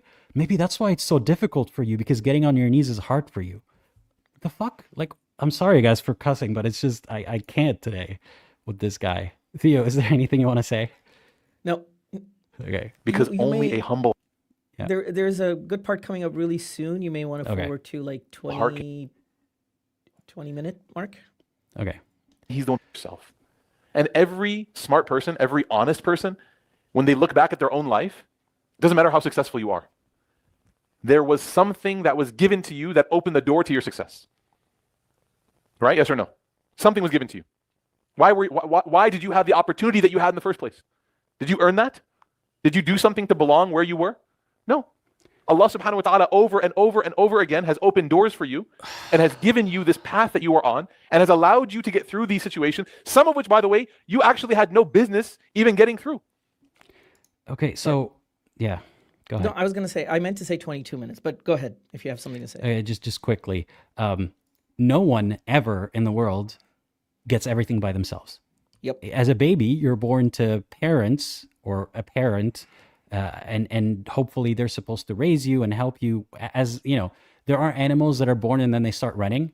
We're not one of those, right? We need the nurturing, we need the raising, and even further than that, we need community, we need so much. Not a single person in the world is self-made from start to finish, right? And I'm not talking about even creation. I'm talking about like development and growing up and having wealth and living a life. And then inserting, well, God gave you that, is so bullshit. Because again, it's one of those unfalsifiable scenarios where you look at places that are doing so much better in terms of wealth and happiness and health in so many areas than places with a lot of Muslims. And that's not evidence that God is giving them more. Well, they say, well, yeah, well, he gives them more so that he can test them harsher in the afterlife, or so he could say that he gave them everything and they have no excuse not to believe, or blah, blah, blah. So whatever happens, good or bad, it's God did it. But like, take God out of the equation. Can't I say that the life force of the earth is what gave you, the resources, the sun? Hey, without the sun, none of us would be here. Because all the food that we eat, all this energy, where did it come from? Even the fuel that we use to drive our cars, where does that come from? Old organic matter. Where did that get its energy? From the sun. So can't I just make the case that the sun is what gave us everything? But you see how like slippery these concepts can be? To just say, well, my specific God gave us everything. Come on, citation needed. Dreams don't count. 22 minutes, you said? Yes. Okay, let's do this. SubhanAllah, why did that dua hit different? Because the recognition of my helplessness was there. I was helpless. I had nothing. And if Allah didn't give me that opportunity, no one else could. That Allah is mentioning. ثُمَّ رَزَقَكُمْ. Then He gave you what you have. ثُمَّ يُمِيتُكُمْ. And then He caused you to die. ثُمَّ يُحْيِيكُمْ. And then He will bring you back to life. These are all moments that should make you feel helpless. Not hopeless, helpless. Big difference. Helpless so that you can sweep in and say, well, here's the help. And you realize, oh Allah, I am so in need of you. I am so weak. And that is the realization that every heart that doubts Allah needs to have. Oh Allah, I'm so in need of you. I'm so in need of you. You know, they say this thing. They say that there's no such thing as an atheist in the bunker. It's an old saying back when war. In foxholes. Bullshit. Yeah. Yeah, he says bunker. It says it's supposed to be foxholes. This is complete bullshit. This is complete bullshit because there have been actual documentation from atheist soldiers who have said this is bullshit. Actually, keep playing for just another 3-4 seconds. Wars actually were fought like real people. You know, when men used to go to war, now they go get matcha. Fuck off. Okay, as someone who loves matcha and I make it at home, what's wrong with that? If I'm not paying $10 for my drink, what's wrong with liking something that's not terrible tasting black tar coffee? Like what is so manly about loving bitterness? And what is so manly about wanting to suffer and make others suffer? The romanticization of these like macho men. Back in the day, they used to fast and then behead people and like all within a day's work. What's so great about that? You want to bring that back? You want to not have the safety of even being able to sit and record this and send it over the internet, which is a collaboration of so many countries and institutions. You want all that to go away? You want to go back to tents and swords? Dumbass. Yep. Sorry, it's such a stupid point. Back when men used to fight wars. Get off your ass and go fight a war then. What are you doing making money on YouTube and through da'wah? Right? By the way, the matcha shortage, we got to calm down. Everyone needs to calm down and start fasting. Okay? Men used to go to war, right? And they used to have these things called bunkers. And the bunker was literally like this little concave dugout piece of earth where the soldiers would prepare, they would rest, they would hide, they would recover, etc. Okay, you want to talk about the horrificness of this? Like you're laughing about it?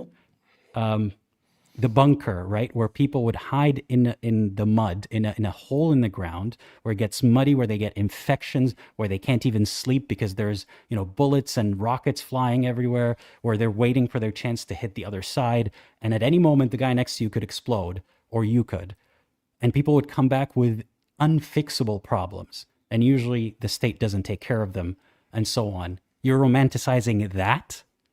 You want to go back to that?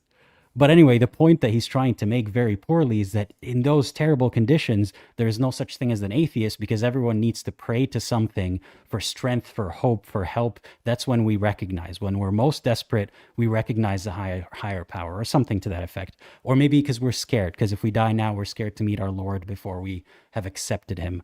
Bullshit. There are a lot of people who have reported, like you said, Theo. Sorry, go ahead. No, keep going. No, go for it.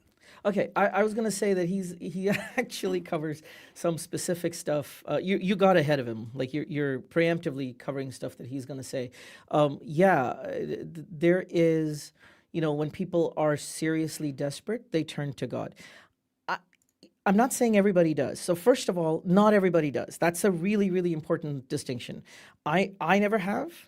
Even as a believer, turbulence in the sky, and I was terrified. Like I really thought the plane was going to go down, and I was having a bad day. To be fair, I just was freaking out that day when I got on the plane. From the moment I got on the plane, I don't think the turbulence was especially bad, but I was really freaking out for some reason, and never thought of God. And I was a believer back then. And secondly, hold on. I have notes.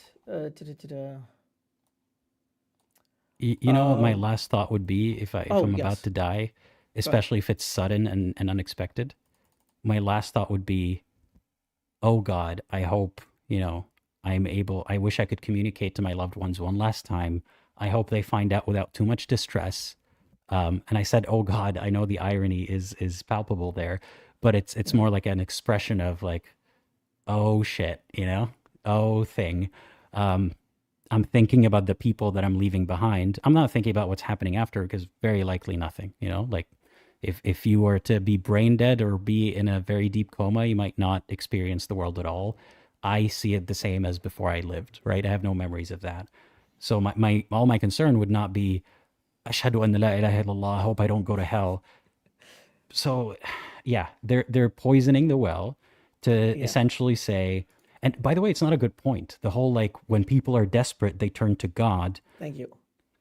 Yeah, That was my is that what point. you want to talk? Okay, go ahead. Yeah. Because the thing is that this is a reality of human nature. Like the thing is, and I've been doing research on this. I'm going to be making videos about this. But what I found is that religion, like the whole concept of believing in something else other than, like beyond humans, is it started from desperation. It started from anxiety. That was the first sort of foundational piece that was the thing that broke the ground of religion. And so the fact that religion exploits this is like it's a feature and a bug. You know what I mean? Like it's by design. Religion is exploiting this, and to claim it that, oh, this. By the way, like he doesn't say it, but subtext here is that that's fitra. You know, Yeah. it's fitra that in your moment of desperation you're going to think of God. But yeah, I agree. It's fitra that in your moment of desperation you are grasping at thin air. You're trying to reach out for anything that because you are anxious, because we humans have the cognitive ability to imagine what's going to happen 3 seconds from now or 5 minutes from now, and we can be terrified in a way that perhaps an antelope can't be. I don't know. As far as I know, nobody's done a MRI on an antelope, so I don't know what they're thinking. But humans can, and some animals can, like dolphins and elephants and stuff. And we are terrified of certain things that we're going to expect. Sorry, go ahead. Yeah. To read Mushi's comment, is religion exploiting fear, or was religion created as a way to comfort you when you are afraid? It could be, it depends. It could be both. It could be that it depends on how you take it and what people do with it, or what a religion evolves to become. Or, religions as a concept maybe have evolved. One of their evolutions is authoritarian religions like Islam. So at that point, I think it is exploiting. It maybe arose as a need for calmness, for hope, but now it is very exploitative. And again, just imagine if Einstein were to say E equals mc square, and instead of showing you all these pages of like math and physics and to explain why, and he would say, actually, like right before you die, that's when you're most likely to believe me. You need to be desperate to believe me. Like, why can't you just prove it? Why is the desperation necessary? How does that make your point any better? Again, like he's supposed to be talking about reasons people leave the religion. He's not doing a very good job at it.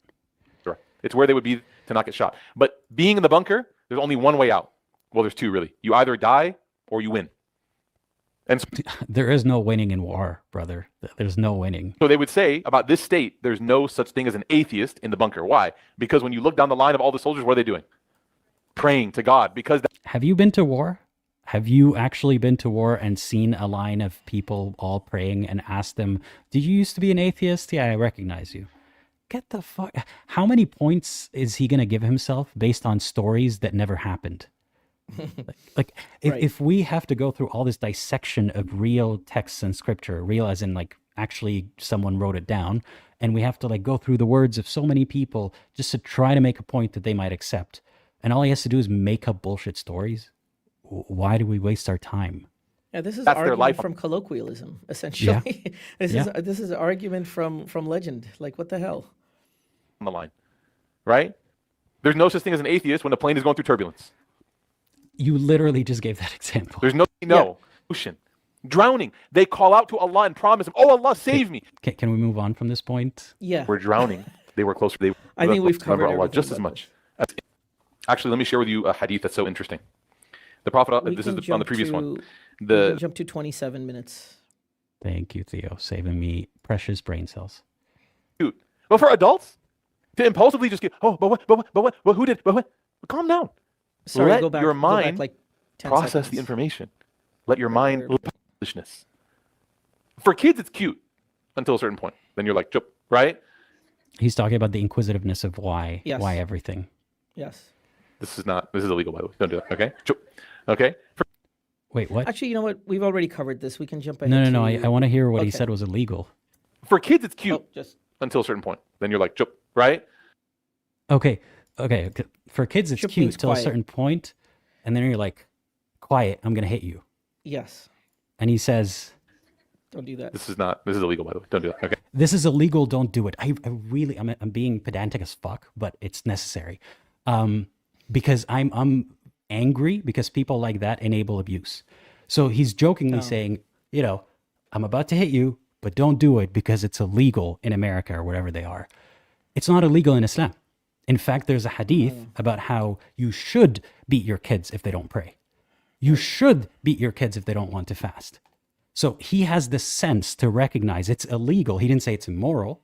He didn't say you shouldn't do it because it's not a healthy way to raise a child. He said it's illegal.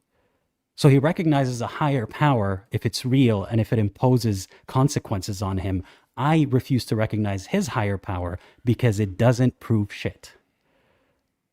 But I'm just very angry that he made this joke about child abuse, and then the way out of it is the laws that prevent him from abusing a child, not the God that is supposed to be the moral guide.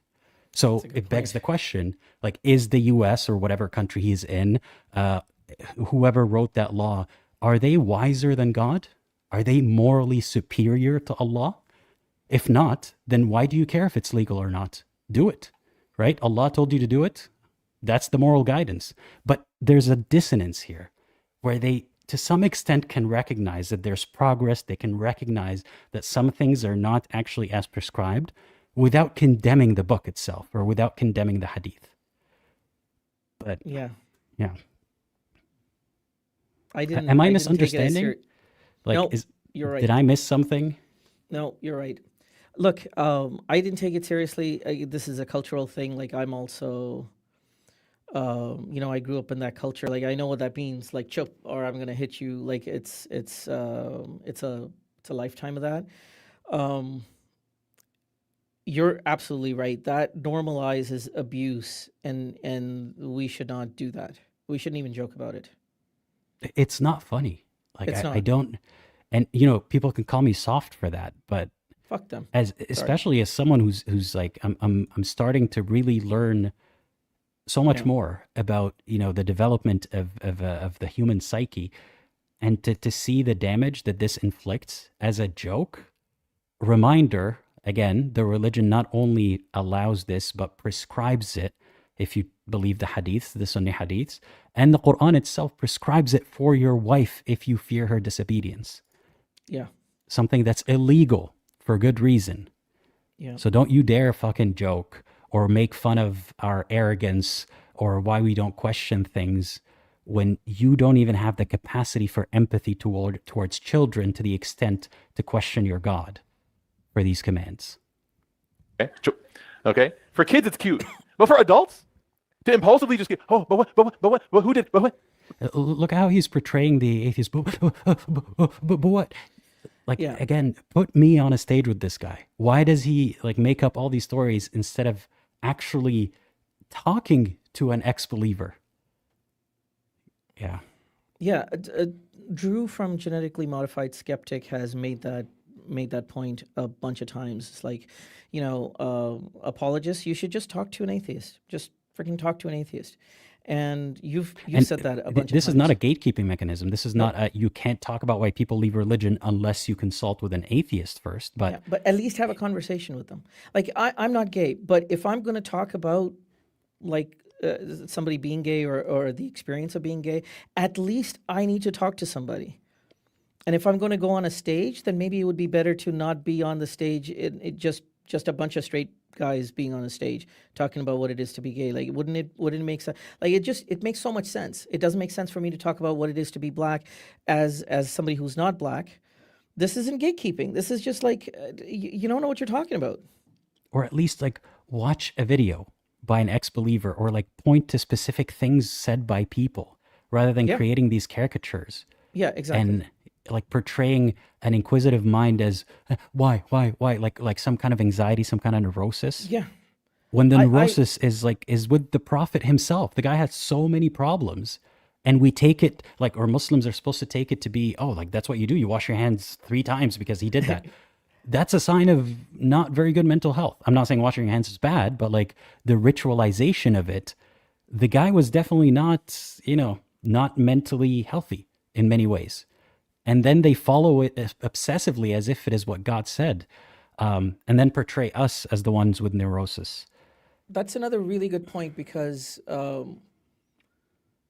like this is not widespread, but at least this guy is portraying us as the ones with the neurosis, like, oh, we were so obsessed with asking questions.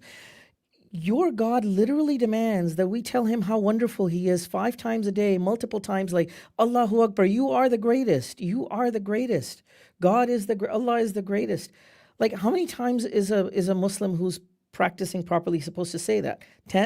Like 50 times at least in a day?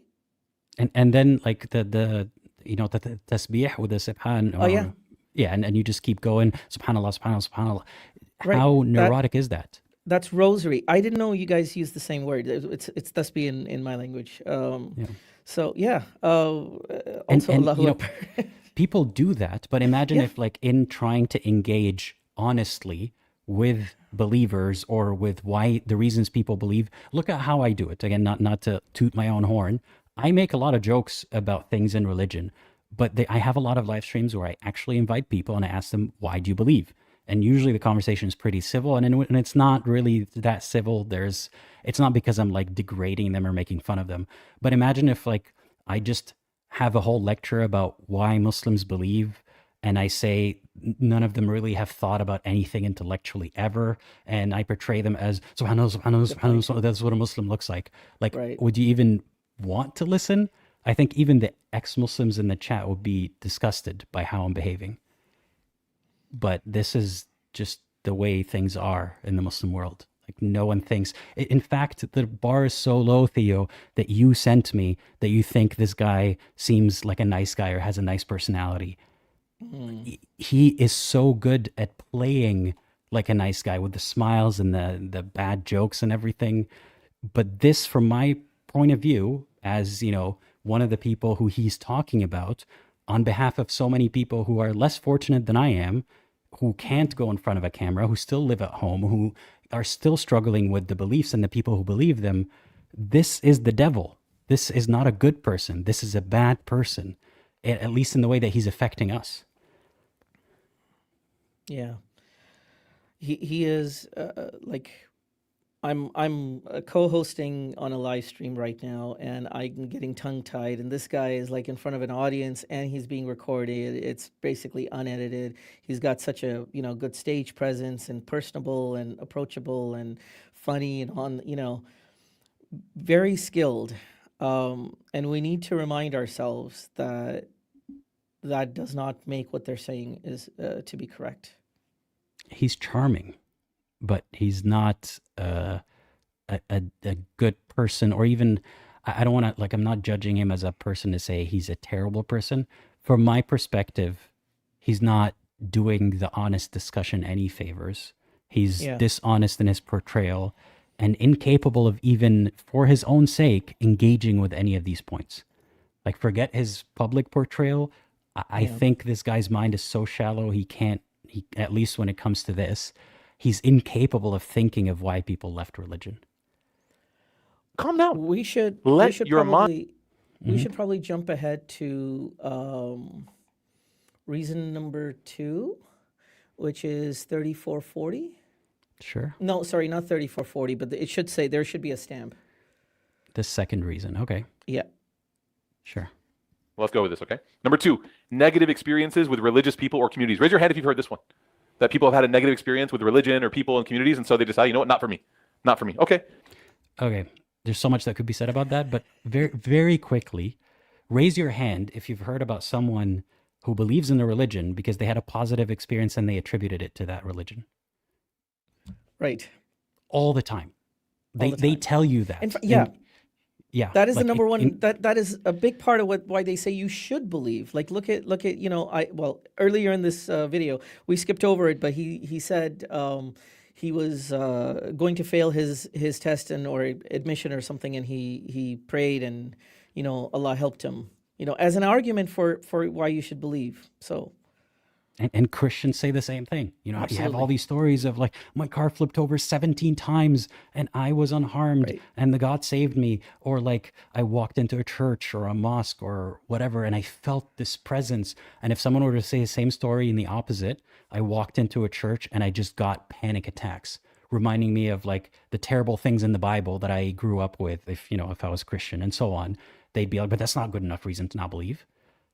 Okay, but if going somewhere and feeling good or like attributing success or good fortune to God and then saying it's all because of religion is a good reason to believe, then not having a good time is also as valid of a reason to not believe. You can't have it both ways. You can't pretend this is some kind of empirical, scientific, provable, logical thing, and at the It's same rubbish. time fall back on faith and superstition and bullshit.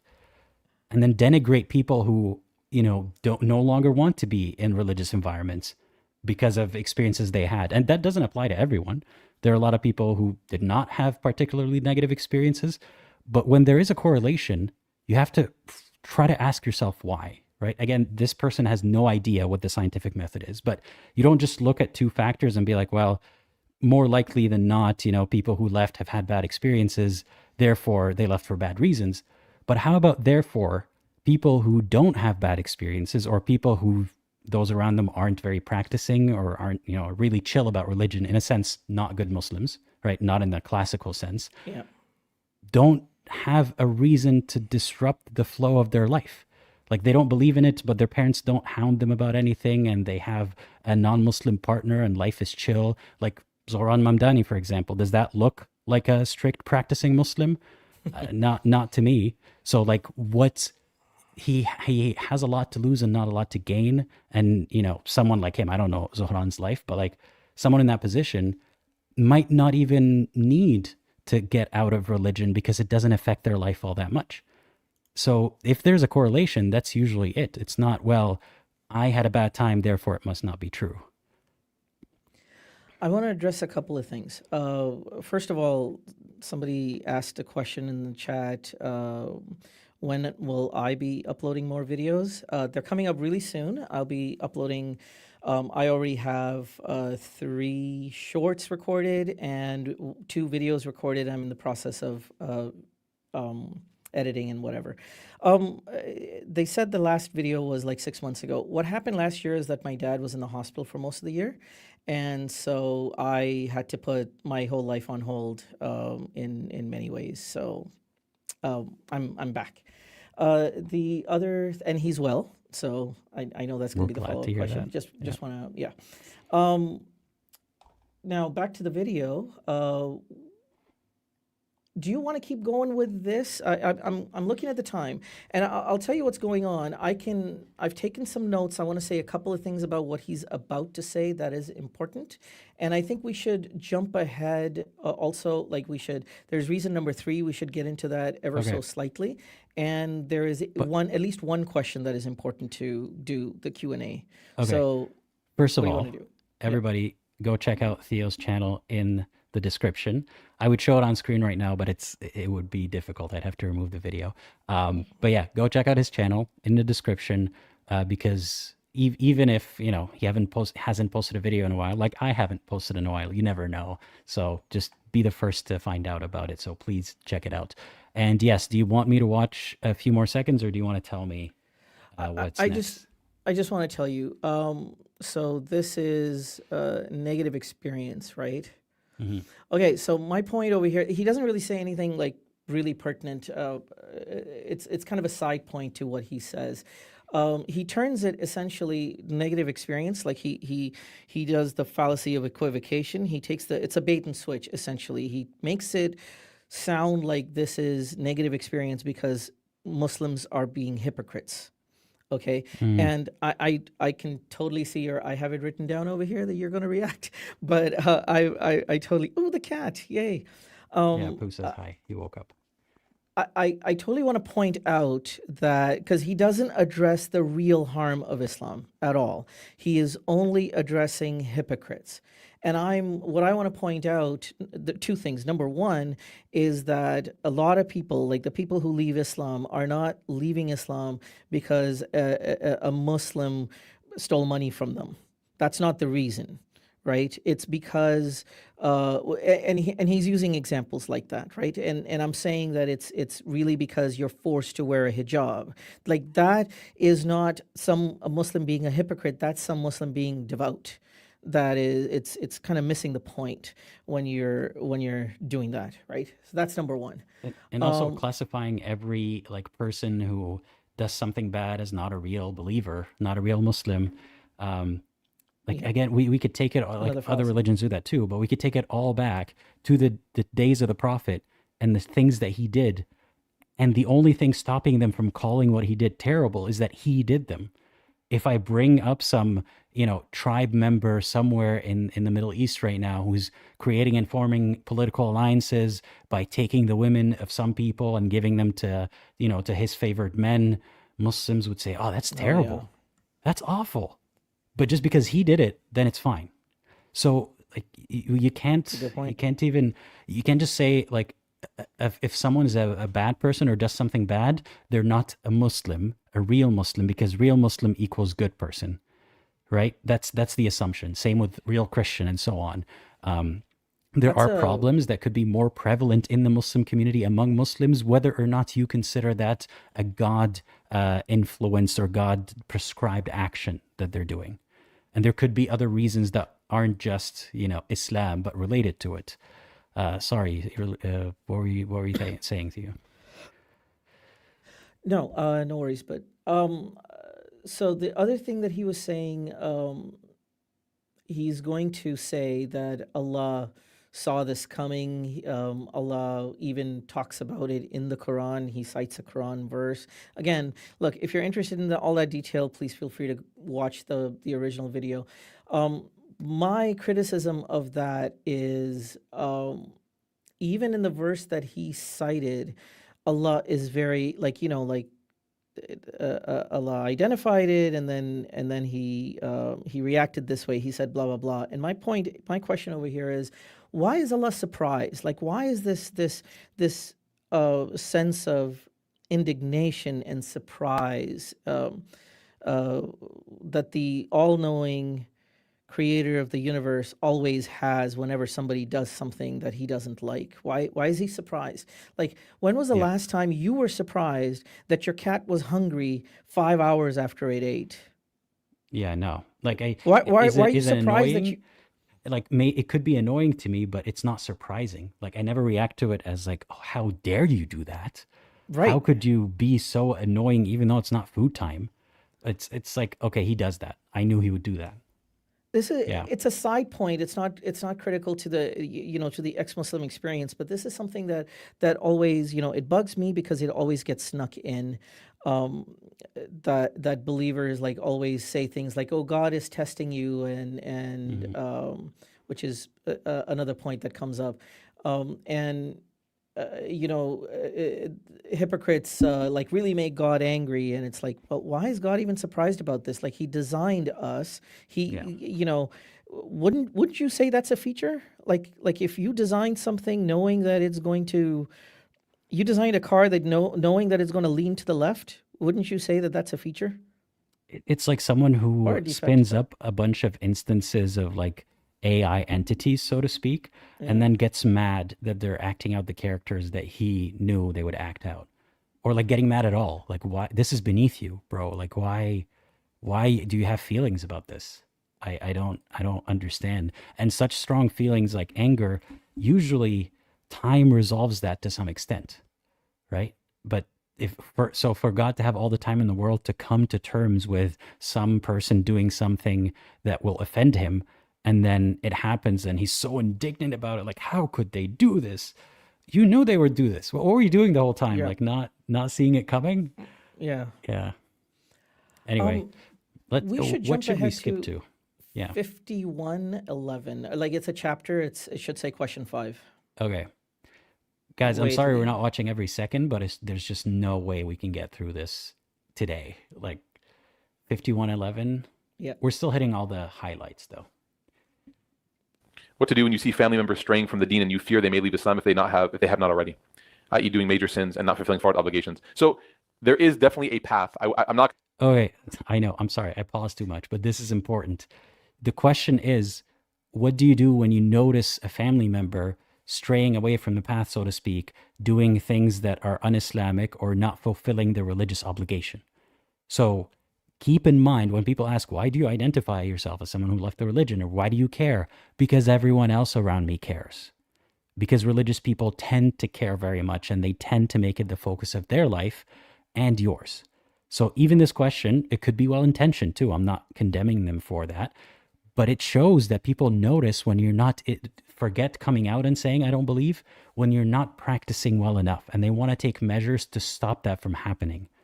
So don't pretend, don't play dumb and say, well, I wonder why people talk about this. They're so obsessed.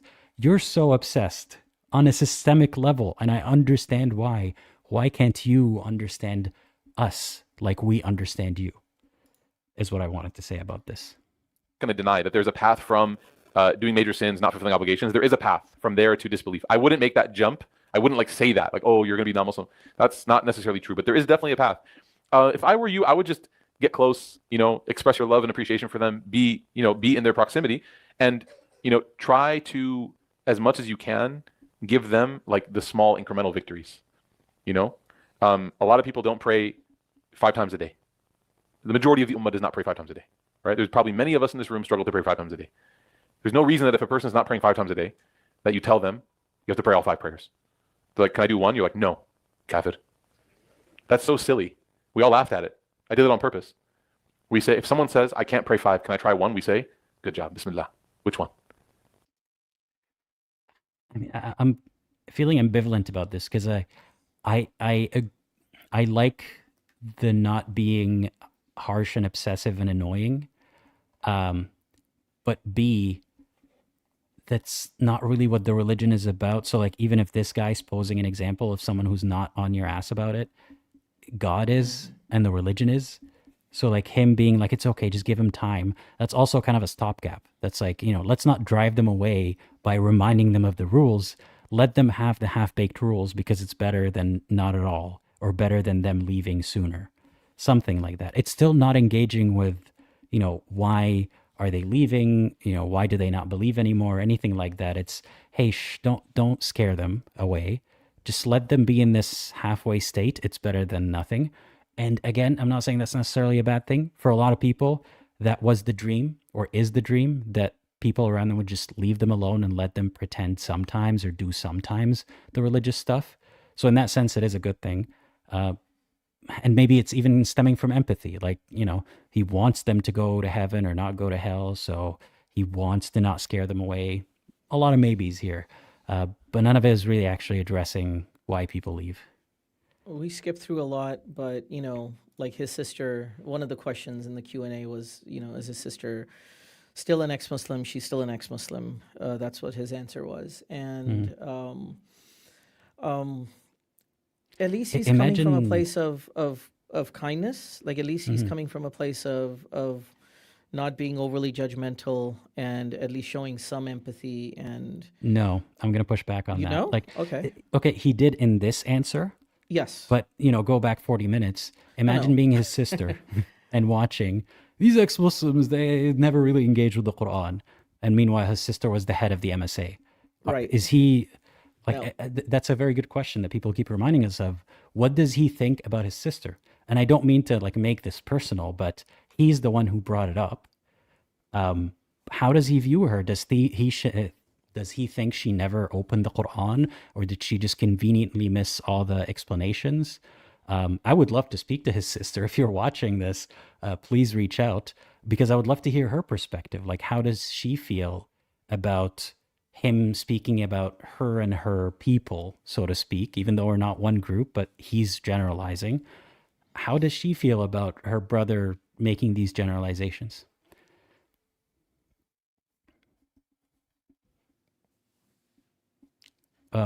Did you say there was another section that we should watch? Another question?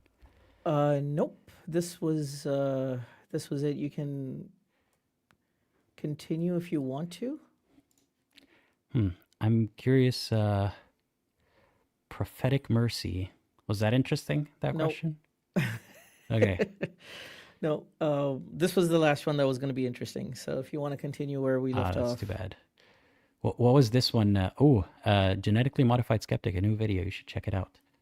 What was this section? How to respond to non-believers about something. Non-Muslims' accusation against the Prophet. That's boring right now. Yeah. Did your sister ever come back to Yeah, Islam? play that one, I Yeah. guess. Sure. Number one, all these names are hilarious, by the way, from Busy Centipede. Did your sister ever come back to Islam? May Allah guide her. She did not. We are still a family, alhamdulillah. I'm still an uncle to her kids. She's an aunt to my kids. We still stay in touch and visit each other, but she is not this Muslim as of right now. Ameen to your dua. If you don't mind me asking, do you still have a relationship with your sister now that she left Islam? If so, how do you make it work? It's hard. It's challenging. You just try to focus on the things that can connect you and just keep a good relationship, and honestly read a lot of seerah. Read a lot of the life of the Prophet sallallahu alaihi wasallam. I don't This get was that going. part. Read a lot of seerah, like the Prophet's biography written by other people. Yeah. What does that have to do with Right?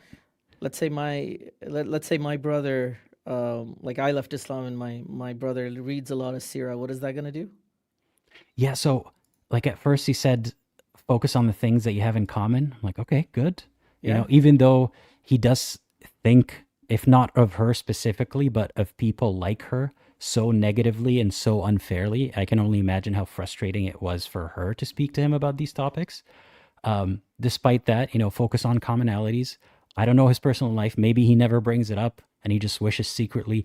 Maybe he's obnoxious about it and keeps reminding her that he, prays for her and stuff, despite his best intentions. Lots of maybes. Again, I know nothing about their relationship, but for him to switch from, try to work on things that you have in common to, and keep brainwashing yourself by reading the Prophet's story.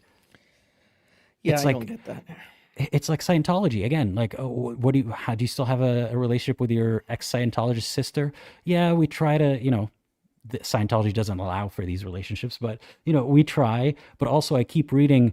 What was his name? Ronald L. Hubbard. L. Ron Hubbard. L. Very Ron, good. You got whatever the very heck close. his name is. I keep reading his book to give me Yeah. strength. How crazy is that? Like, why do you even need strength? Like, maybe you're starting to question when you talk to her or when you think about the fact that your sister is going to extra terrible hell, and what you need is to brainwash yourself to soothe yourself. That's a good point. I think we don't see the obvious absurdity of it when we're talking about it, like internally about Islam. But yeah, imagine somebody who is a believer in Scientology and their family member, their son left, and the advice that their whatever leader, whatever their elder tells them, oh yeah, you should read more about the life of L. Ron Hubbard. Yeah. I don't know how, that's the same as saying my car doesn't start, so you should paint it. I don't see how that's related at all. Or like if you and your sister were in an MLM, a multi-level marketing scheme, which is a scam, by the way, never get into one of those. And she left, and people ask you, do you still have a good relationship? And you say, yeah, we try. And also I keep burying my head in the MLM reading material. Like, Wow, yeah. okay, like you burying your head in the Sirah and the Hadith or whatever he said, Sirah. How does that affect how does that help your relationship with your sister? Maybe he says another word about it. I want to Nope. hear this. It'll help you get through a lot of these difficult moments with your family. It'll help you get through a lot of these difficult moments with your family.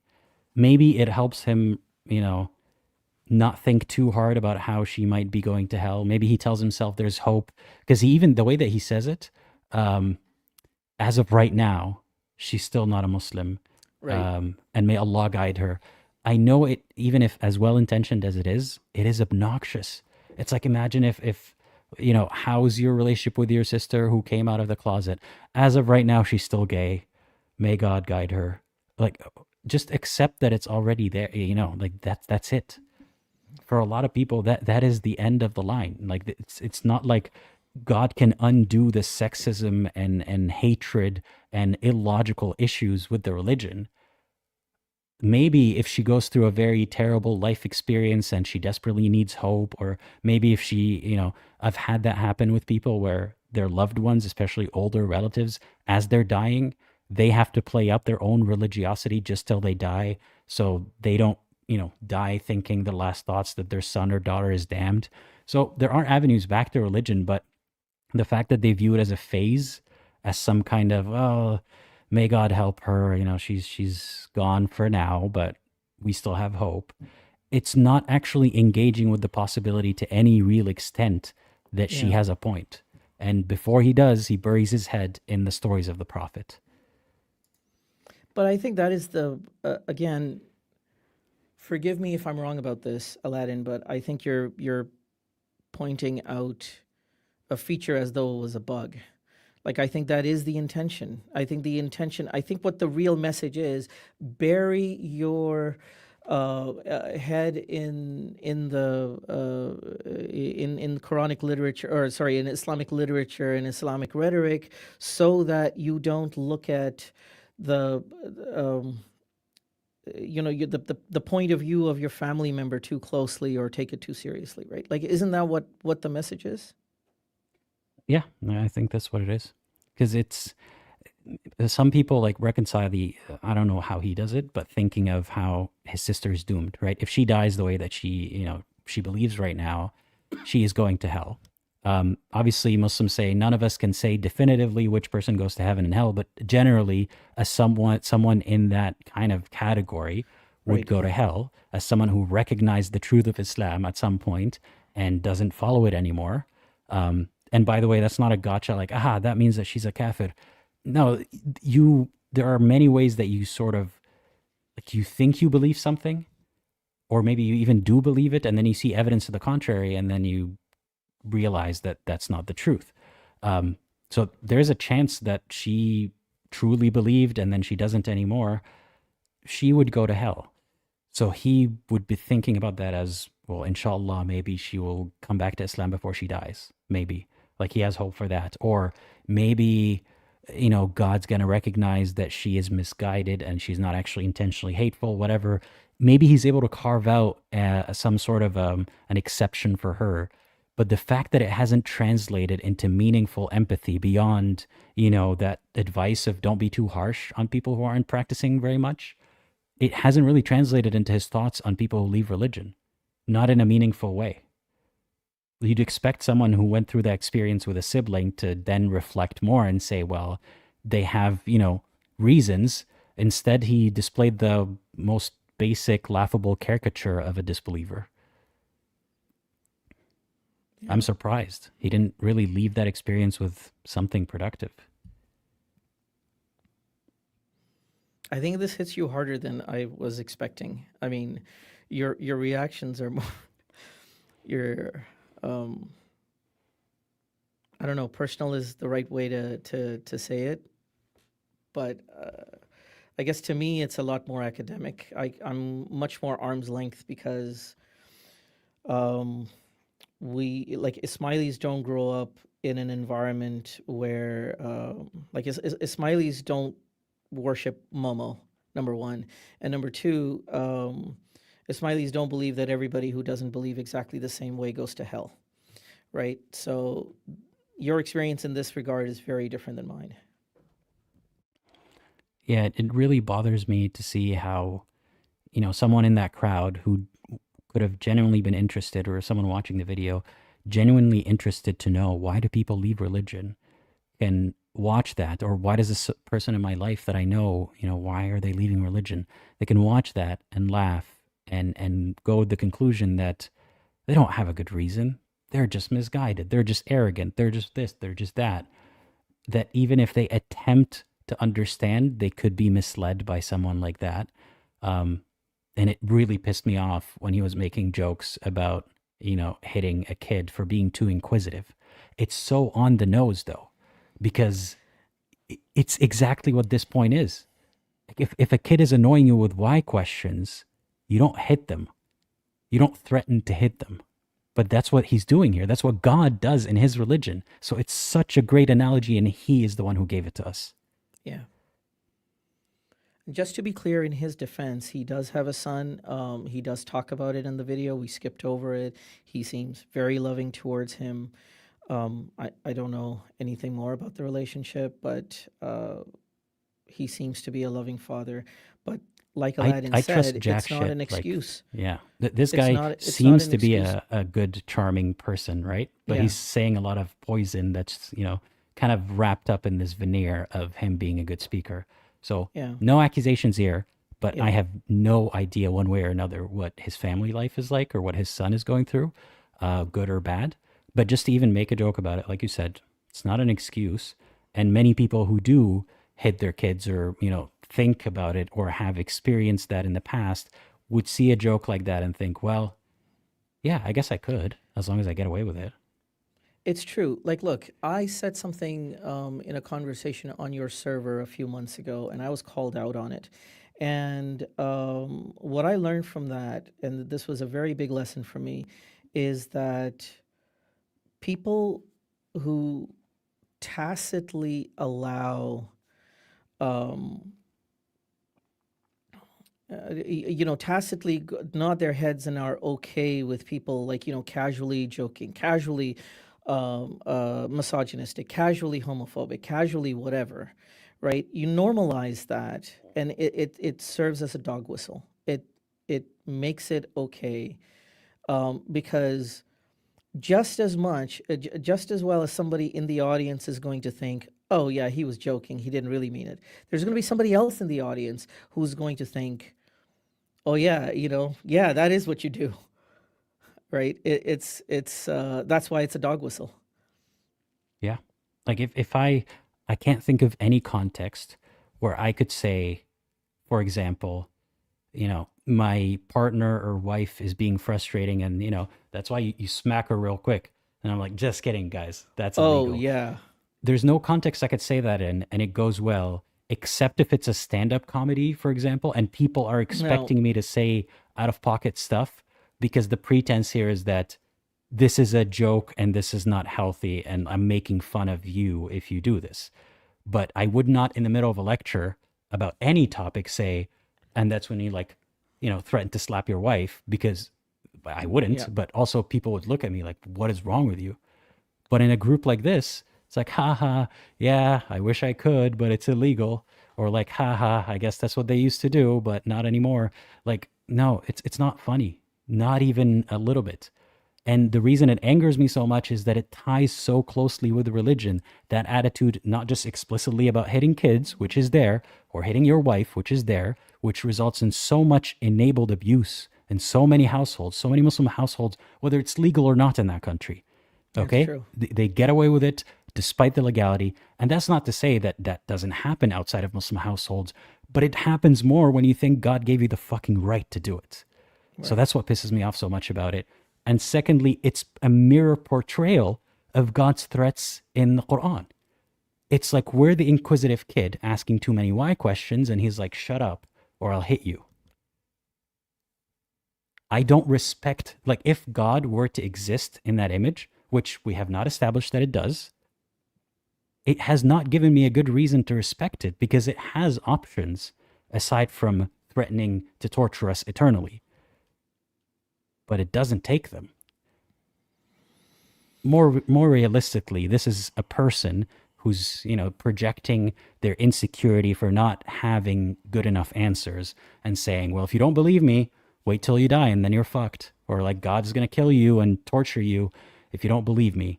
I can't take this seriously. But I'm trying to, not because I respect the sheikh or anyone else like him. It's because I want to help people who are still stuck around others who find this stuff normal. People will have their family members send them this stuff in the group chat. I'm sure a lot of the people watching right now leave a comment or a live chat if that has been you. If you have family members sending you religious stuff, whether they know or not that you don't practice, this is real for a lot of people, and that's why I engage with it. Not because I highly doubt there's ever going to be something new in it for me, which is why it's so exhausting sometimes. And thank you, Theo, for like doing all the legwork again in watching stuff like this to prepare for the stream. But yeah, there are a Yeah, lot of people who go through it, and that's why we sift through it to help them better parse it.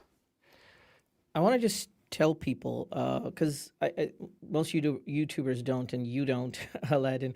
But like, okay, so to prepare for this, I watched this 4 times, and I took notes. And this is an hour long, so I spent 4 hours watching this. Like, this is, uh, I'm not saying this to for myself. I'm just saying YouTubers in general, and every time Aladdin, puts out one video, like if it's 20 minutes, there is probably 20, 30 hours of work that goes into it.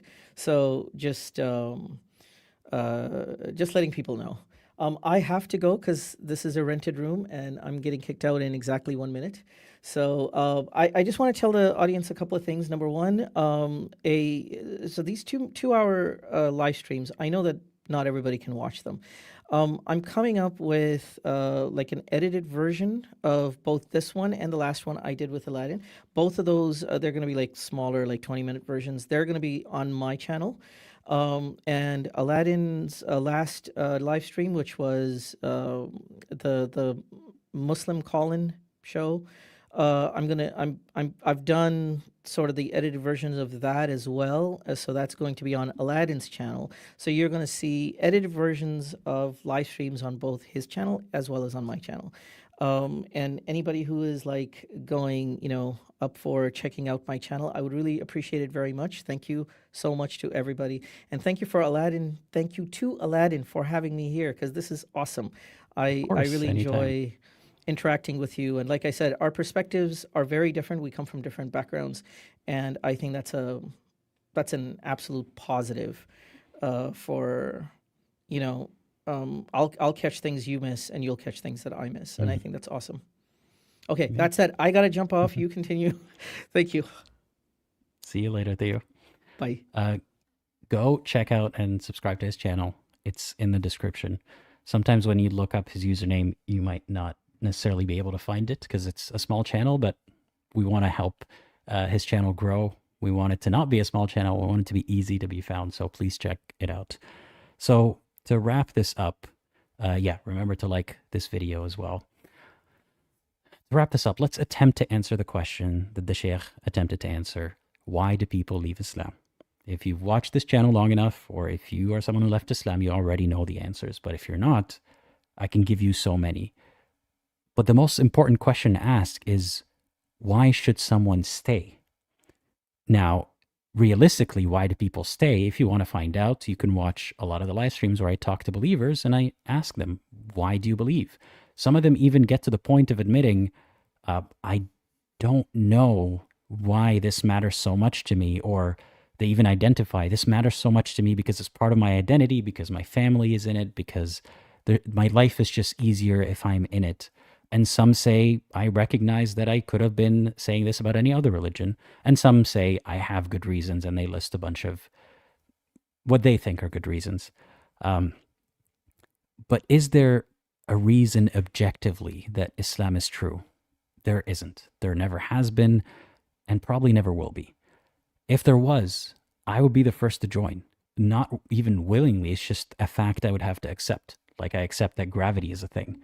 I don't need to be convinced that gravity is a thing. Maybe we can disagree about the specific formulas, but I know gravity is a thing. I experience it.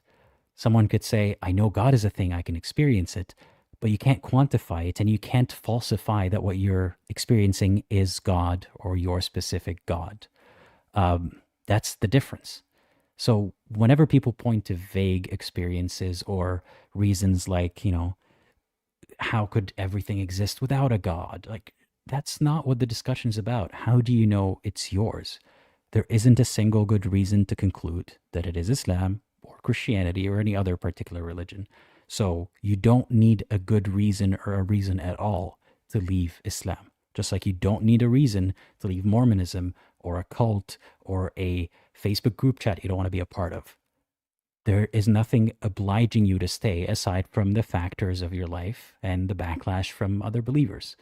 But don't feel like you have to convince people that you left for a good reason, because if they were capable of recognizing anything you say as a good enough reason, they too would be ex-believers, or they too would at least question why someone would be tortured for leaving for a good reason.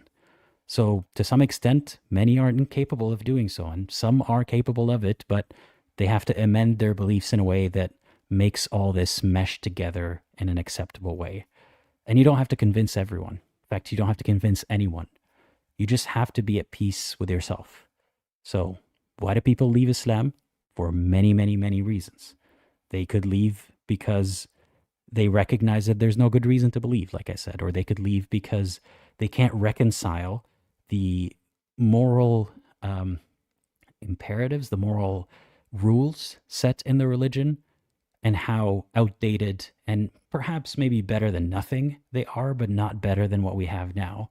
Or maybe because they see specific mistakes that the so-called creator has made and they just can't believe that that's the creator.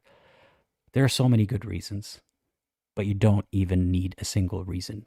And don't let someone like that Ustadh that we watched today make you feel bad about yourself or make you doubt that you're the crazy one. You are the one who is crazy for not accepting the source of it came to me in a dream or God spoke to me in a cave. That doesn't make you crazy. I will read this super chat by King Cobra. Thank you for the super chat. Interesting image. I don't know if I can put that on screen, so I'm going to remove it from screen. Religion is dangerous because they are half joking about using violence, but they could, if they could, they would use it more often. I don't want to generalize and say they. I don't know what this person would do, but this sheikh at least implied that if he could beat a child, he would, but it's illegal. Yeah. Many people, as Zakur say, many people are afraid of losing their lives in social circle, and Islam weaponizes that against them. That is a good reason not to leave for many people in the circumstances that they're in. Okay, I know people want me to stay further, but I think we got to the end of the video together, and there's not much else I could say. I get tired of my own voice sometimes, so I'm going to call it a night. Thank you, everyone, for being here. Thank you for watching. Go check out Secular Spirit's live stream tomorrow. He's taking call-ins from ex-Muslims, and perhaps next week, if I can figure out how to make my system work, I'll also take in callers. So yeah, I hope this Ramadan passes by smoothly as possible for those of you who fast or have to pretend to fast. And yeah, I'll see you next week. And thank you, before I leave, to the YouTube members, Patreon members, donors, the Discord server members, for being here, for supporting me. I could not do this without you. I mean it. I'm very lucky to be able to do this. And as always, think critically and think for yourself, and consider watching one of these videos next. Bye-bye.